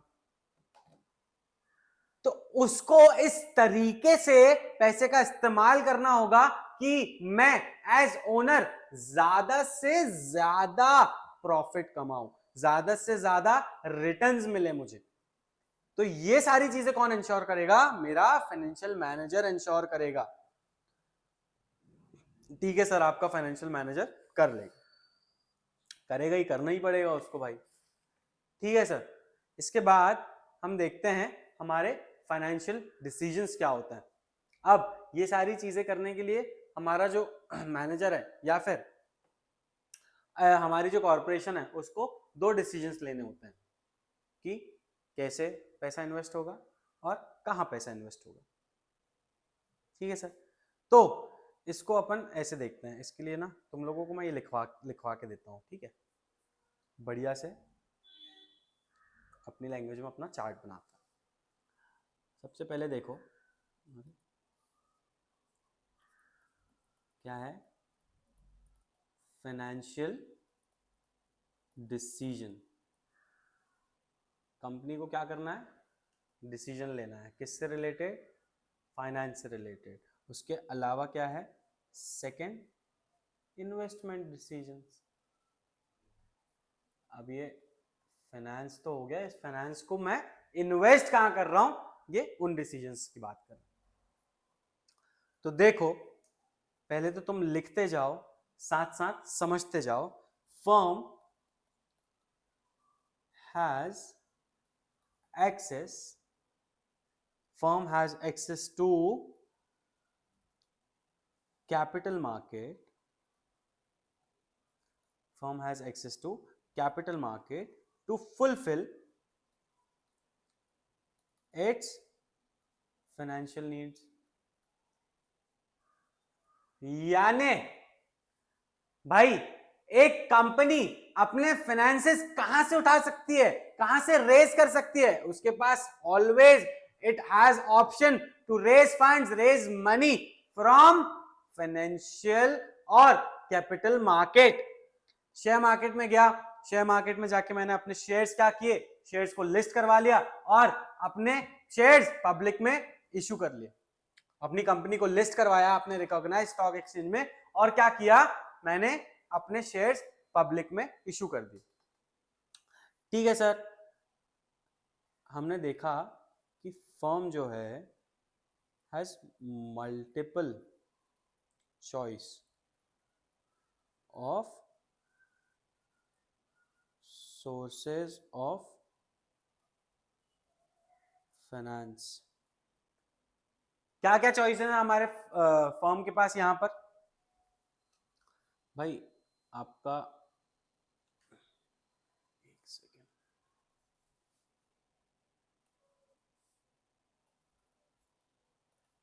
इक्विटी सुना है? इक्विटी तो सुना है सबने। इक्विटी कैपिटल है और डेट कैपिटल है। अब ये इक्विटी कैपिटल और डेट कैपिटल क्या है सर, बता दो एक बार। देखो बहुत फालतू बातें कर रहे हो, जल्दी से चुपचाप चुपचाप समझा दो। समझा रहा हूं, समझा रहा हूं, समझा रहा हूं, गुस्सा नहीं, गुस्सा नहीं। भाई इक्विटी क्या है? हमने देखा था शेयर्स दो टाइप के होते हैं, इक्विटी और प्रेफरेंस। इक्विटी में हम ओनरशिप देते हैं, और वहीं अगर डेट की बात करें तो डेट यानी लोन। सिंपल लेमन्स लैंग्वेज में डेट क्या है? लोन, उधारी, क्रेडिट। ठीक है, तो ये दोनों चीजें आपकी, ये दोनों नीड्स कहां से, ये दोनों चीजें कहां से मिल सकती हैं आपको? आपको कैपिटल मार्केट से मिल सकती है। आप गए अपनी कंपनी को, कंपनी से कंपनी की ओनरशिप दे दी सबको थोड़ी थोड़ी, उनसे इक्विटी ले ली, या फिर ओनरशिप नहीं दी, आपको अपनी ओनरशिप कम नहीं करना था, अपनी ओनरशिप नहीं बांटना था, तो आपने क्या किया? आपने लोन ले लिया। ठीक है सर, अब लोन ले लिया, इसके बाद या फिर बैंक के पास चले गए, बैंक से लोन ले लिया। भाई पब्लिक से डिपॉजिट ले लिया, पब्लिक डिपॉजिट भी होता है, आगे देखेंगे।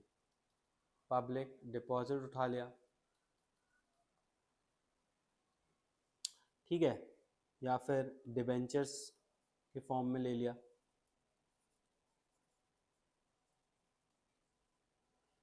ठीक है सर, क्या किया?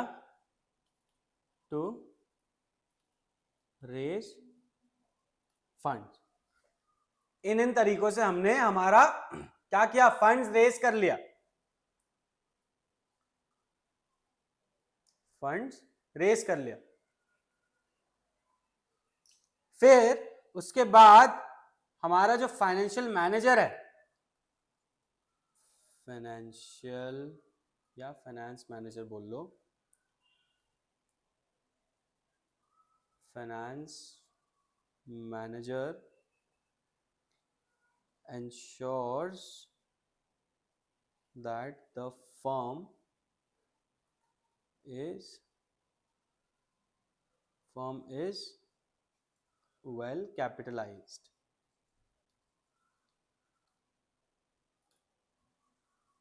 क्या किया हमारे फाइनेंशियल मैनेजर ने, देखा कि भाई हमारी फर्म के पास जो है एडिक्वेट पैसा है, यानी वेल कैपिटलाइज्ड है, हमारे कंपनी में बढ़िया कैपिटल है, सफिशिएंट, इनफ। वैसे इनफ तो पैसा कभी नहीं होता है, थोड़ा आने के बाद थोड़ा और चाहिए होता है, लेकिन ये कैपिटलाइज्ड का मतलब समझ लो फिलहाल तुम लोग। कैपिटलाइज्ड मतलब दैट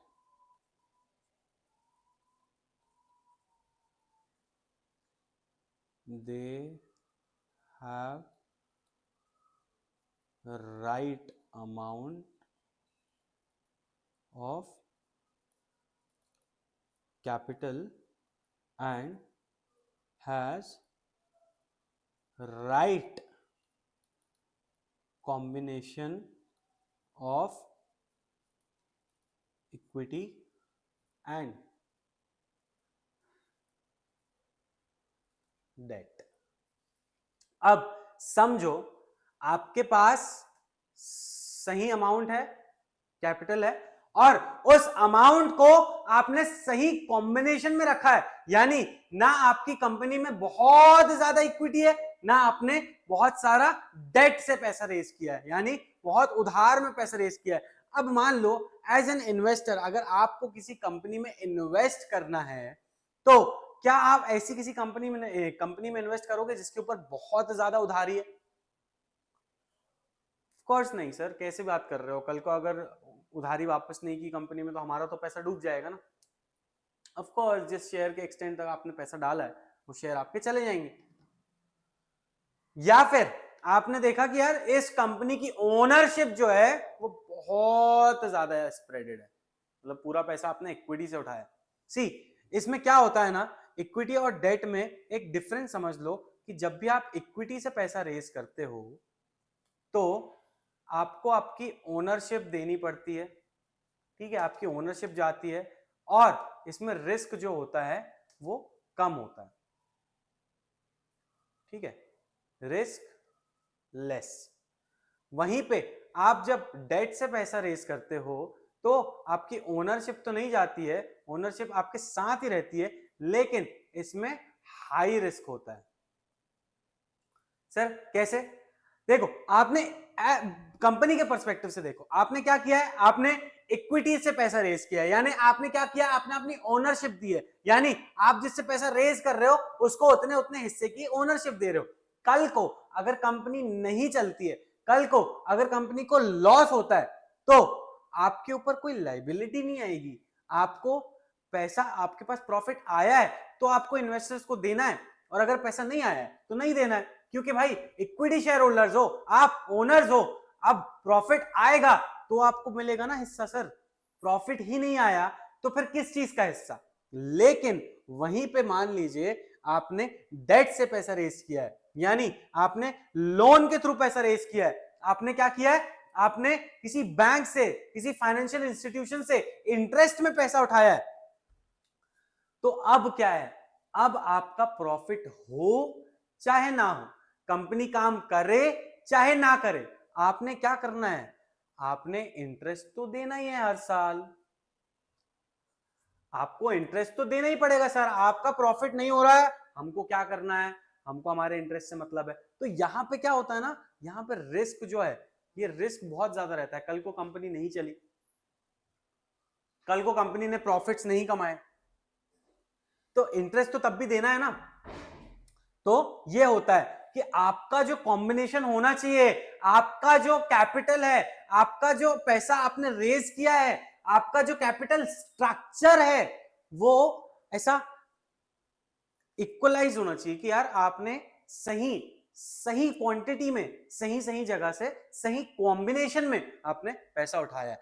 आपने बहुत ज्यादा पैसा डेट से नहीं उठा लिया, बहुत ज्यादा पैसा इक्विटी से नहीं उठा लिया, it should be in a combination of perfection, कि भाई ठीक है। अब इसका कॉम्बिनेशन, सही परफेक्शन, सही कॉम्बिनेशन क्या होता है ये आगे चल के देखेंगे हम। ठीक है सर, ये तो आपने बता दिया। अब इन्वेस्टमेंट डिसीजन क्या है, ये सब आप किसकी बात कर रहे थे, या आपके फाइनेंशियल डिसीजंस की बात कर रहे थे? जस्ट अ सेकंड गाइस, या आप किसकी बात कर रहे थे, या आप अपने फाइनेंशियल डिसीजंस की बात कर रहे थे। अब आगे हम किसकी बात करेंगे? अब हम देखेंगे हमारा इन्वेस्टमेंट डिसीजन। क्या देखेंगे? Investment decision. आओ जरा देखते हैं क्या है इन्वेस्टमेंट डिसीजन। भाई इन्वेस्टमेंट डिसीजन म्हणजे once the capital is arranged, capital arrange कर लिया है, अब क्या करना है? फाइनेंशियल मैनेजर क्या करेगा? Finance manager will make a decision. Financial manager makes a decision on how to use this fund.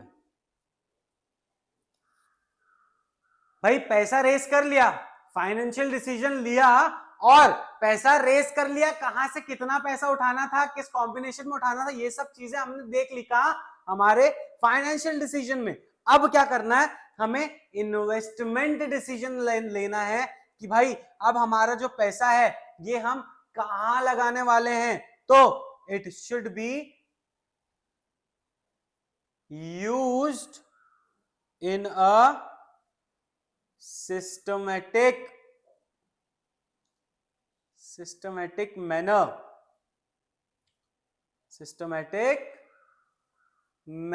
यानी सही तरीके से। अब हमें हमारा पैसा जो हमने रेज किया है, जो फंड्स हमने उठाया है, इसको हमारे इस पैसे को सिस्टमैटिक मैनर में क्या करना है? इन्वेस्ट करना है, यूज करना है, ताकि क्या है?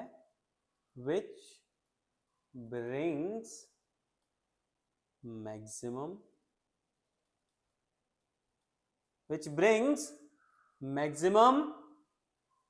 रिटर्न्स। भाई पैसा लगाया है तो मेरे को उसका कुछ रिटर्न भी तो मिलना चाहिए, क्योंकि मैंने जिनसे पैसा उठाया है, याद है हमने देखा था हमारे सोर्सेज, उनको भी तो पैसा वापस करना है ना मुझे। मेरी भी तो कोई कॉस्ट ऑफ कैपिटल है, मेरे पैसा जो मैंने लिया है वो लोग भी तो एक्सपेक्ट कर रहे हैं कि इतना रिटर्न मैं उनको दूंगा। तो ये रिटर्न्स मैं उनको कैसे दे पाऊंगा? जब मेरा प्रॉफिट होगा ना, जब मेरे प्रॉफिट में मैक्सिमाइजेशन होगा, यानी मेरा कॉस्ट ऑफ कैपिटल जो है वो मेरे प्रॉफिट से कम है, यानी मेरा जो एक्सपेक्टेड रिटर्न देना है जो लोगों को, जो लोगों का जो मैंने कॉस्ट ले रखी है लोगों से, वो कॉस्ट जो है वो मेरे प्रॉफिट से कम है, यानी मेरा प्रॉफिट इस कॉस्ट से ज्यादा है। मैंने इस कॉस्ट से ज्यादा प्रॉफिट कमाया है, सो दैट ये कॉस्ट मैं दे दूं। मान लो मेरा कॉस्ट ऑफ कैपिटल जो है वो 10% है और मेरे रिटर्न्स जो हैं वो 8% के हैं, तो कोई सेंस बनता है क्या? कोई पैसा देगा क्या मेरे को? भाई वो लोग एक्सपेक्ट कर रहे हैं कि मैं उनको 10% दूंगा, लेकिन मैं कमा खुद 8% रहा हूं, तो मैं इनको कैसे 10% दूंगा? वहीं अगर मेरे रिटर्न्स 15% के हैं तो कोई भी हंस के पैसा देगा मेरे को, कोई भी हंस के पैसा देगा, क्योंकि उनको तो 10% ही चाहिए ना। मेरे रिटर्न्स कितने हैं? मेरे तो 15% है, मैं 5% सरप्लस में हूं, 5% ज्यादा कमा रहा हूं एक्सपेक्टेड, उनके एक्सपेक्टेड रिटर्न से। तो मेरा जो रिटर्न्स है वो ज्यादा होना चाहिए। तो मुझे मेरा जो फंड्स मैंने बनाया है वो मेरा फाइनेंस मैनेजर कैसे देखेगा? सिस्टमैटिक मैनर में देखेगा, so that I get maximum returns, है ना। इसके बाद हमको हमारी कॉस्ट ऑफ कैपिटल को भी कंसीडर करना है। बताया मैंने आपको अभी जैसे कि cost of capital is to be considered. भाई मैंने तो अपनी कॉस्ट ऑफ कैपिटल देखनी पड़ेगी ना यार, क्योंकि वो लोग जो पैसा देकर बैठे हैं वो रिटर्न भी तो एक्सपेक्ट कर रहे हैं ना, कि हाँ भाई कल को हमारा बंदा कमाएगा और इतना इतना रिटर्न हमको देगा। अगर नहीं दिया तो कॉलर पकड़ लेंगे ना वो लोग मेरी यार। हाँ सर सही कह रहे हो आप, कॉलर तो पकड़ लेंगे। फिर इसके बाद देखो, once the cost of capital is calculated, क्या किया था मैंने, अपनी कॉस्ट ऑफ कैपिटल कैलकुलेट किया था। हमारे एग्जाम्पल में क्या थी हमारी कॉस्ट ऑफ कैपिटल, 10% थी, ठीक है। द फर्म क्या करेगी, कैन डिप्लॉय, डिप्लॉय यानी टू स्प्रेड, पैसा अपना कहां लगा रहे हैं, to invest, to put on something. Our firm can deploy और use funds in such a way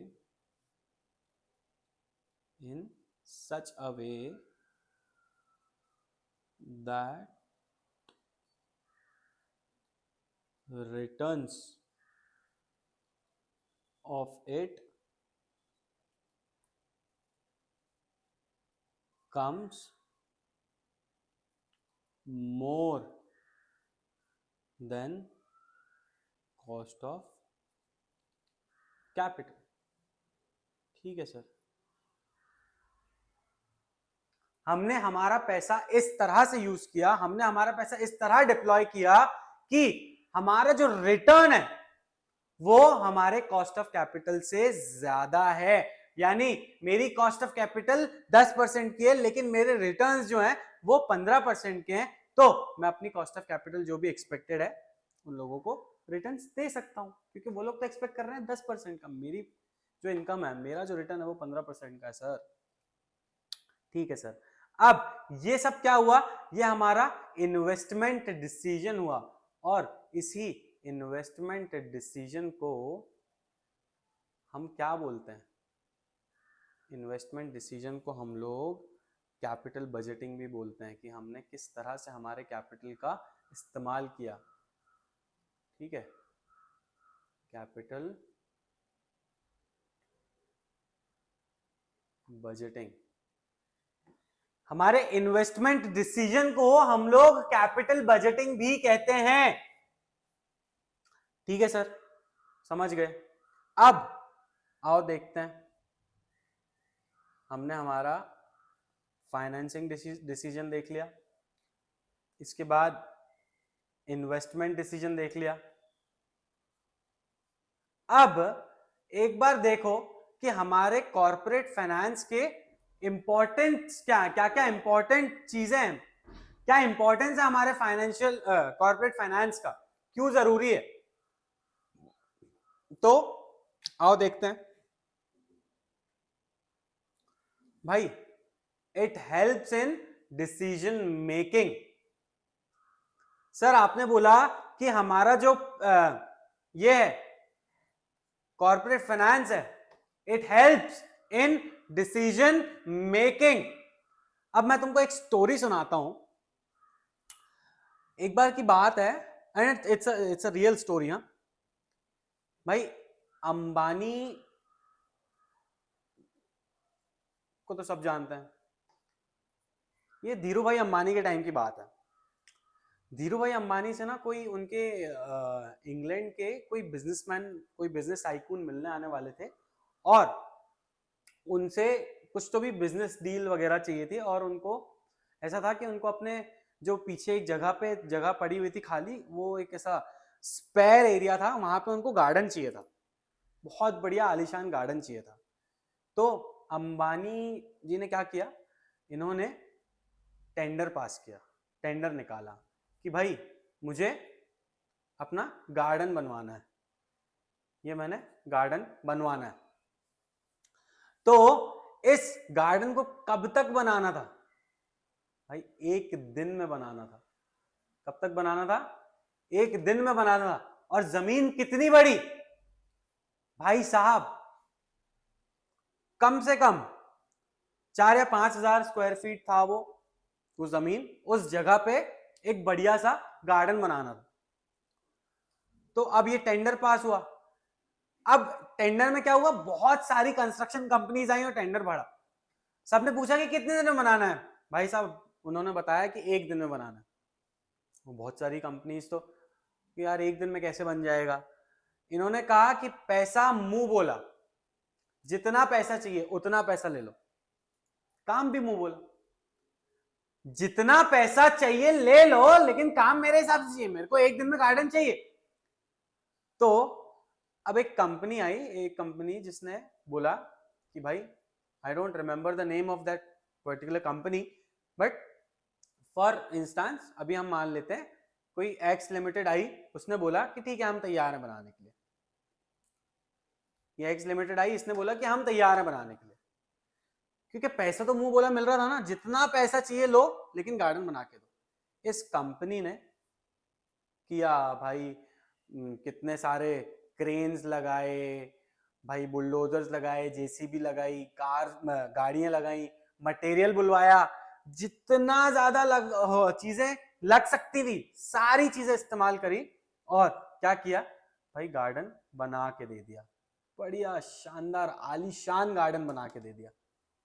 कितने दिन में? 1 दिन में बना के दे दिया। अब ये कंपनी ने क्या किया, वो ये जो कंपनी है हमारी एक्स लिमिटेड, इसने क्या किया भाई, आपने ना डिसीजन लिया कि आपको पैसा जो है, आपको फाइनेंस जो है वो मुंह बोला मिल रहा है, तो जितना फाइनेंस चाहिए, जितना पैसा चाहिए सब मिल रहा है ना हमको, तो हम बना के दे देंगे भाई 1 दिन में। आपने इतना पैसा था आपके पास, आपने डिसीजन लिया, your corporate finance helped you in a decision making कि मैं ये गार्डन बना सकता हूं। अब जो दूसरी कंपनीज थी उनके पास इतना फंड्स था ही नहीं, इतना पैसा था ही नहीं, हो सकता है ना हो, या फिर कोई और रीजन हो सकता है, लेकिन आपके पास पैसा था और आपने डिसीजन लिया, तो यहां क्या हुआ, you use your finance,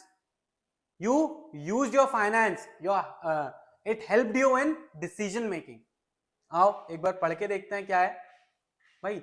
Most of the important decision of the business enterprises are determined on the basis of availability of funds। भाई हमारे पास फंड्स अवेलेबल थे तो हमने डिसीजन ले लिया that we can build this garden in 1 day। It is difficult to perform any function of the business enterprises independently without finance। जो दूसरी companies आई थी, जो दूसरी कंस्ट्रक्शन कंपनीज जिन्होंने नहीं लिया, देख के उन लोग ठंडे पड़ गए, उनके पास हो सकता है कि फाइनेंस ना हो, फाइनेंस की कमी हो। Every decision in business is needed to be taken keeping in view of its impact on profitability। There may be numbers of alternatives, but the management is required to select the best one which will enhance profitability। आपने क्या किया, आपने opportunity grab की, आपने क्या किया, आपको दिखा कि यहाँ पे मेरा जो प्रॉफिट है वो बहुत ज्यादा आने वाला है, क्योंकि कीमत जो मिलने वाली है मेरे को मुंह बोली मिलने वाली है, तो मैंने क्या किया भाई, अपना बेस्ट सिलेक्शन किया, so that my profitability could enhance। business organization can give green signal to project only when it is financially viable। see that project of building that particular garden in 1 day was next to impossible, but आपकी financial viability क्या थी, आपका finance जो था आपकी company में वो क्या था, मजबूत था, आपके पास पैसा था, तो आपने क्या किया, आपने उस अपॉर्चुनिटी का, उस मौके का सही फायदा उठाया और अपने फाइनेंसेस का सही इस्तेमाल करके आपने वो चीज कंप्लीट करके दी। Thus, corporate finance plays significant role in decision making। तो बहुत महत्वपूर्ण रोल प्ले करता है आपका फाइनेंस आपके डिसीजन मेकिंग में। आपके पास जिस हिसाब से फाइनेंस है, आप उस हिसाब से अपने कंपनी के लिए, अपने ऑर्गेनाइजेशन के लिए, अपने फर्म के लिए क्या करते हो, डिसीजन लेते हो। ठीक है sir. Helps in raising capital for project. भाई क्या कह रहा है ये? Helps in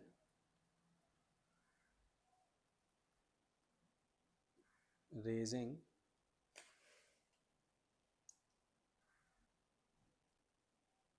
helps in raising capital for project। अब ये कैसे होगा भाई? मैंने ना अपने शेयर्स इशू कर दिए, इशू ऑफ शेयर्स। मैंने क्या किया, मैंने डिबेंचर्स इशू कर दिए। मैंने क्या किया, मैंने बॉन्ड्स इशू कर दिए। बॉन्ड्स क्या होते हैं? अब भाई बॉन्ड्स होते हैं, समझो इसको, बॉन्ड्स एक स्पेसिफिक टाइम के लिए हम कंपनी से या लोगों से पैसा उठाते हैं। ठीक है, टेकन अमाउंट, स्पेसिफाइड अमाउंट लिख दो या स्पेसिफिक अमाउंट लिख दो, specific amount for fixed time period. ठीक है, हमने क्या किया, बॉन्ड्स के थ्रू पैसा उठाया, थोड़ा एक स्पेसिफिक अमाउंट उठाया थोड़े टाइम के लिए। ठीक है, इसको हम बॉन्ड्स कहते हैं। फिर इसके बाद आता है हमारा लोन ले लिया। क्या हुआ ये? Corporate finance helps in raising capital for any project. मैं कोई नया प्रोजेक्ट स्टार्ट कर रहा था, मैं एक कंपनी हूं ऑलरेडी। ठीक है, मैंने क्या किया, मैंने कोई एक नया प्रोजेक्ट स्टार्ट किया, मैंने अपने लिए शेयर्स इशू करने थे, तो शेयर इशू करने के लिए भी तो मेरे को कॉस्ट लगेगी कोई, तो वो कॉस्ट फुलफिल कहां से होगी? मेरे पास ऑलरेडी फाइनेंस है, so that I can fulfil my this cost. कि मैंने डिबेंचर्स उठाने हैं, मैंने शेयर्स उठाने हैं, मतलब डिबेंचर्स देने हैं या शेयर्स देने हैं, तो इसकी जो कॉस्ट इनकर होगी वो कहां से आएगी? ये मेरा कॉर्पोरेट फाइनेंस जो रहेगा, मैं उसके बेसिस पे करूंगा। मैं कोई भी नया प्रोजेक्ट स्टार्ट कर रहा हूं या कोई नया बिजनेस स्टार्ट कर रहा हूं, तो मैं कैसे करूंगा? मैं कैसे करूंगा? मेरे पास फाइनेंस होना चाहिए, उसके लिए करूंगा। मैं फाइनेंस कहां से ले रहा हूं? मैंने शेयर्स इशू कर दिए, मैंने डिबेंचर्स इशू कर दिए, मैंने बॉन्ड्स इशू कर दिए। ठीक है, या फिर मैंने लोन ले लिया। Whenever a business firm wants to start a new venture, it needs to raise capital। कोई नया बिजनेस स्टार्ट किया, कोई नया वेंचर स्टार्ट किया, तो पैसा लाने के लिए मुझे कुछ तो करना पड़ेगा ना। तो अब मैं पैसा लाने के लिए क्या करूंगा? मैं कैसे रेज करूंगा अपने फंड्स को? इशू कर दूंगा शेयर्स को, या डिबेंचर्स इशू कर दूंगा भाई, बॉन्ड्स, या फिर लोन्स ले लूंगा। आपने बोला ठीक है सर। ठीक है, it helps in research and development. Research and development एक बार पढ़ो, फिर मैं तुमको इसका बढ़िया सा एग्जाम्पल देके बताता हूं। Research and development must be undertaken for the growth and expansion of business. Detailed technical work is essential for execution of project. Research and development is lengthy process and therefore funds have to be made available throughout the research work. This would require continuous financial support. Many a time company has to upgrade its old product or develop new product to attract customer. For this, company has to conduct survey, market analysis etcetera, which again requires financial support। क्या कह रहा है? Company को अपने products को जो पुराने हो चुके हैं उनको डेवलप करने के लिए रिसर्च करनी होती है, कस्टमर प्रेफरेंस देखना होता है, आपको सर्वे करना होता है, आपको मार्केट में जाके एनालिसिस करना होता है। तो इसके लिए भी तो पैसा लगना है ना, फाइनेंस लगना ही है। ठीक है, अब समझो यार, आपने इसका नाम सुना है क्या? एज पुणेकर आपने सुना ही होगा, सीरम इंस्टीट्यूट। सीरम इंस्टीट्यूट का नाम सुना है क्या भाई? सीरम इंस्टीट्यूट अपना ये साइरस पुणे वाला का है ना, साइरस पुणे वाला का सीरम इंस्टीट्यूट। इसकी बहुत बड़ी अचीवमेंट है अभी हमारे कोविड के टाइम्स में।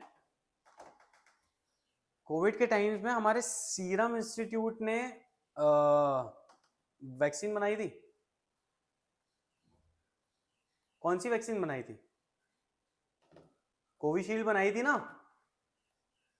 कोविशील्ड जो थी वो हमारे इंडिया की थी ना। कोविशील्ड किसने बनाई थी? सीरम इंस्टीट्यूट ने तो बनाई थी। तो अब मेरे को ये बताओ, ये सीरम इंस्टीट्यूट ने जब ये कोविशील्ड बनाई अपने ये रिसर्च में और डेवलपमेंट में, इनको कितना पैसा लगा होगा? ऐसे ही उठ के बना दिए होंगे क्या कि यार आज मन हो रहा है कि यार आज वैक्सीन बनाना है तो अपन एक वैक्सीन बना देते हैं। जैसे हमारे पतंजलि की भी आई थी ना कोरोनिल।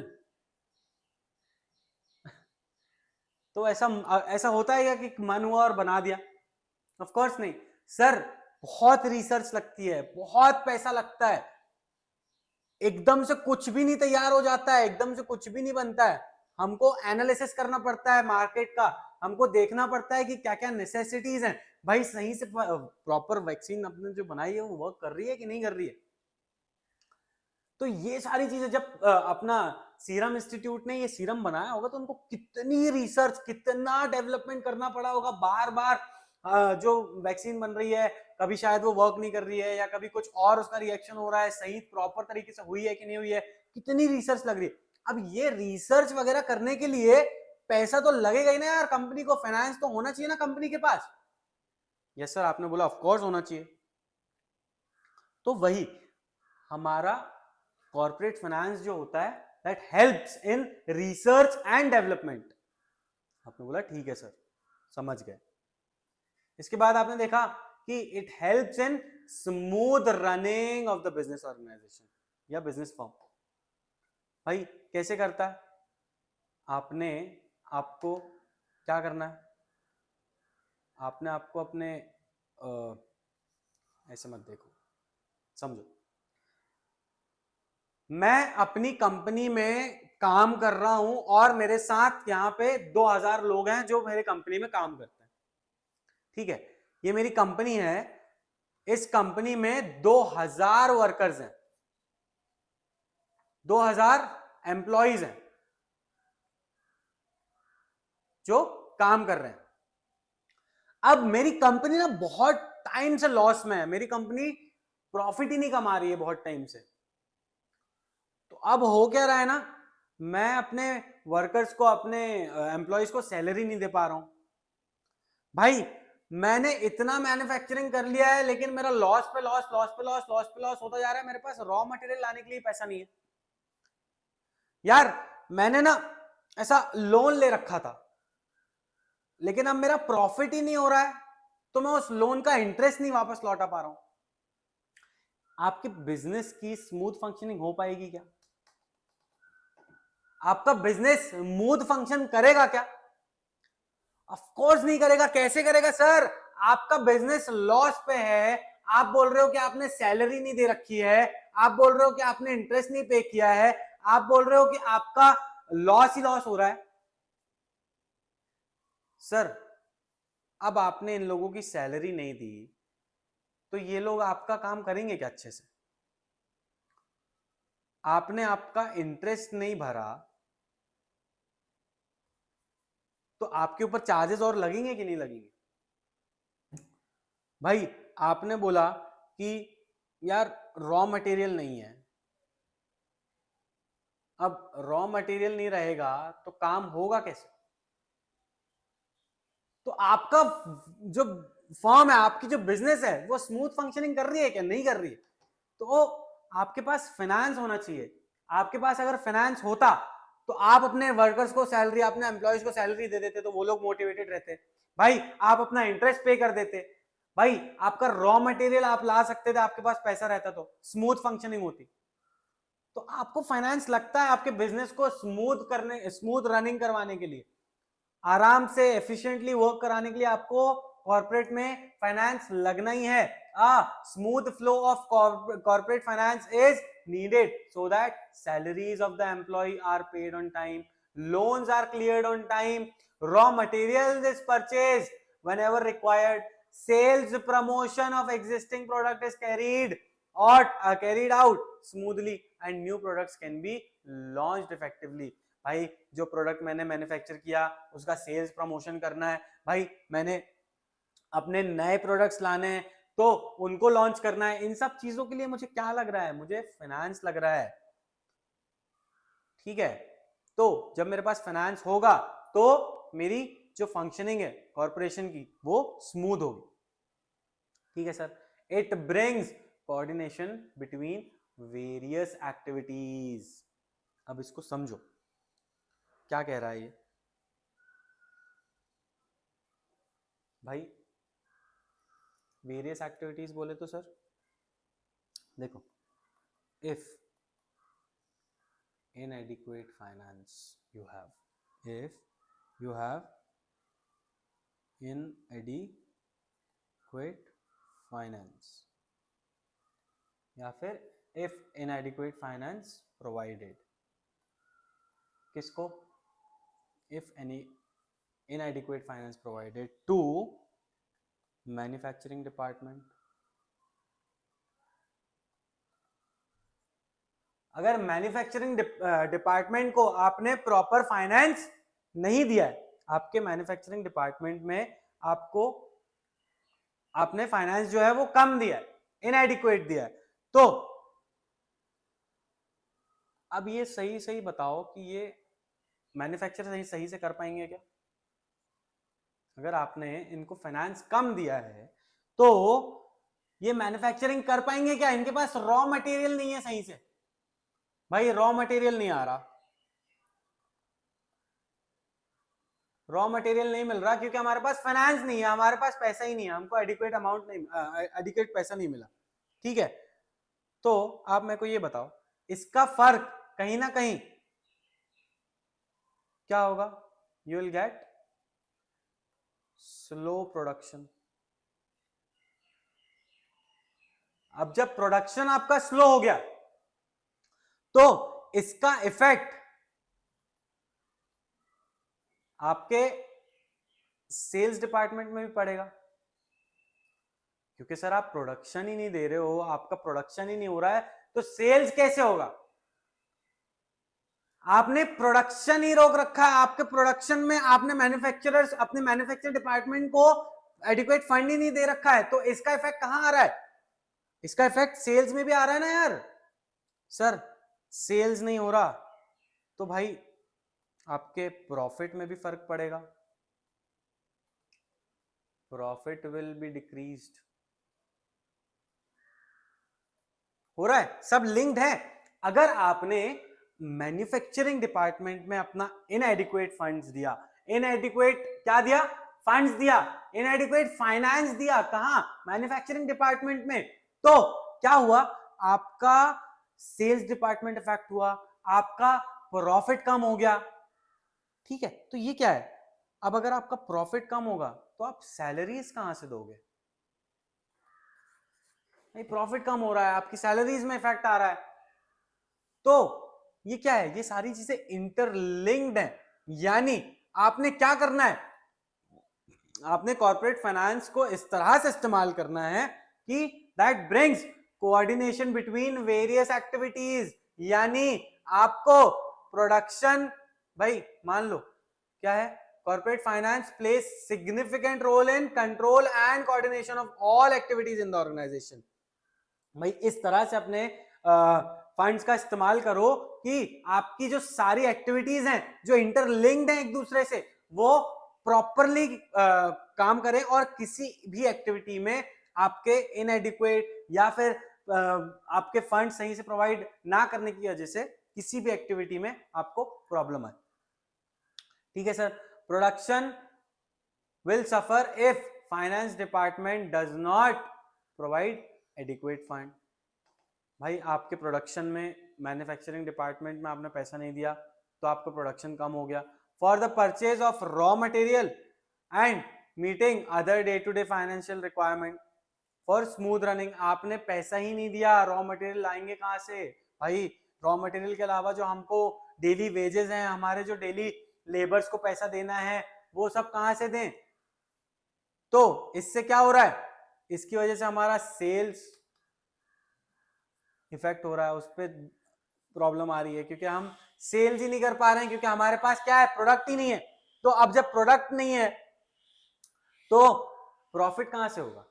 जब सेल्स ही नहीं है तो प्रॉफिट कहां से होगा? और अगर प्रॉफिट नहीं होगा तो भाई आप अपने एम्प्लॉइज को सैलरीज नहीं दोगे तो और ज्यादा इंपैक्ट आएगा फॉर्म में। तो आपको इन सब चीजों का ध्यान देना है कि आपको हर डिपार्टमेंट में जो भी उसकी रिक्वायरमेंट है, जितना भी उसको फंड्स लग रहा है अच्छे से इफेक्टिव काम करने के लिए, तो आपको वो फंड्स आपको प्रोवाइड करना है अपने डिपार्टमेंट में। ठीक है सर। फिर इसके बाद देखते हैं, it promotes expansion and diversification. It promotes expansion and diversification. What promotes? Financial, हमारा कॉर्पोरेट फाइनेंस, हमारे पास ज्यादा पैसा है ना, तो हम सोचेंगे कि यार हमने ये बिजनेस अच्छा एस्टैब्लिश कर लिया है, अब इसको एक्सपैंड करते हैं और कुछ और बिजनेस करते हैं, या फिर हमारे बिजनेस में कुछ नया लॉन्च करते हैं। तो इसको देखो, अब मान लो ये हमारे कौन है, हमारे हरीश सर है। इन्होंने एक क्या स्टार्ट की, कंपनी स्टार्ट करी। क्या नाम है कंपनी का? Only lectures. अब ओनली लेक्चर्स क्या कर रहा है? ओनली लेक्चर्स स्टार्टिंग में तो भाई सिर्फ 11th 12th को पढ़ाता था। ओनली लेक्चर्स पहले सिर्फ 11th 12th को पढ़ाता था। अब क्या हुआ, इस 11th 12th से ना हरीश सर के पास फंड्स आए, हमने हमारी कंपनी की ग्रोथ में उस फंड को लगाया और हमने हमारे बिजनेस को एक्सपैंड किया। और अब हरीश सर ने सोचा कि यार सीए भी स्टार्ट कर देते हैं, तो हमने थोड़े टाइम बाद सीए भी पढ़ाना स्टार्ट कर दिया, सीए की क्लासेस स्टार्ट कर दी हमने। फिर हमको इससे और एडिक्वेट प्रॉफिट आया, भैया हमारा बिजनेस चल गया, हमारा ओनली लेक्चर्स जो था वो चल गया। अब ओनली लेक्चर्स में हमने सोचा कि यार इसको और एक्सपांड करते हैं, थोड़ा और डाइवर्सिफाई करते हैं। 11th 12th से हम कहां है, सीए में आए। फिर हमने सोचा कि यार थोड़ा सा और बढ़ा के सीएस और सीए में भी स्टार्ट कर देते हैं। तो आज हरीश सर ने क्या किया, हमारा सीएस सीएमए वगैरह भी स्टार्ट कर दिया। तो ये क्या किया भाई, ये हमने हमारे बिजनेस का एक्सपेंशन किया। कब किया? जब हमारे पास एडिक्वेट अमाउंट था, एडिक्वेट फाइनेंस था, हरीश सर के पास बहुत पैसा था। कैसे आया भाई? बिजनेस करके आया यार।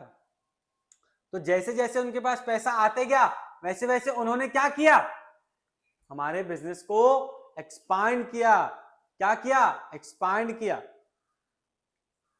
अब थोड़े टाइम बाद हरीश सर यूपीएससी भी चालू कर देंगे। ये क्या किया? डाइवर्सिफाई कर दिया। हाँ और क्या, यूपीएससी भी पढ़ाएंगे भाई।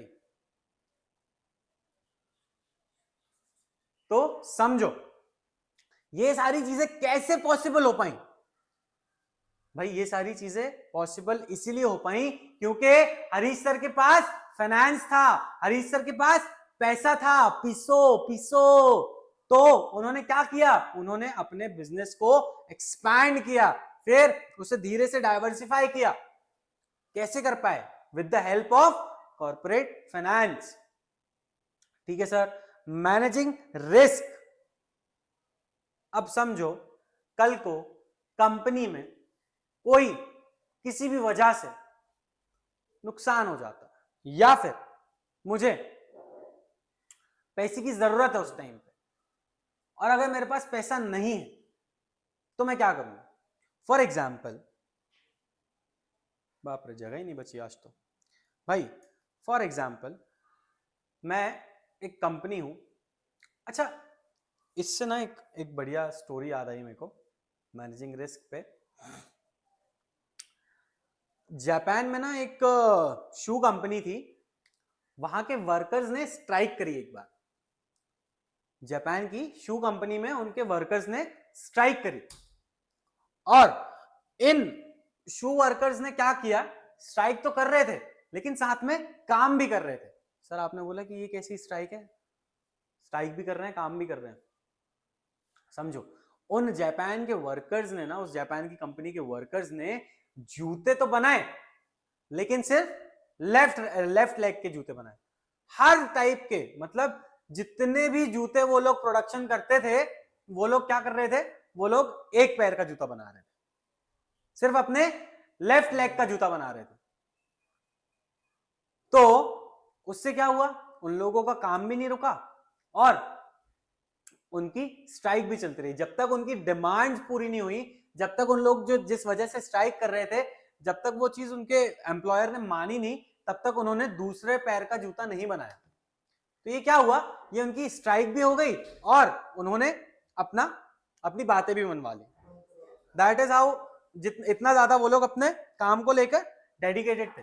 लेकिन अब अगर हम इंडिया की बात करें तो हमारे इंडिया में ऐसे स्ट्राइक्स तो नहीं होती है भैया। स्ट्राइक हमने की तो भाई हम पूरा अच्छे से स्ट्राइक करेंगे, बैठ जाएंगे, काम वाम बंद कर देंगे।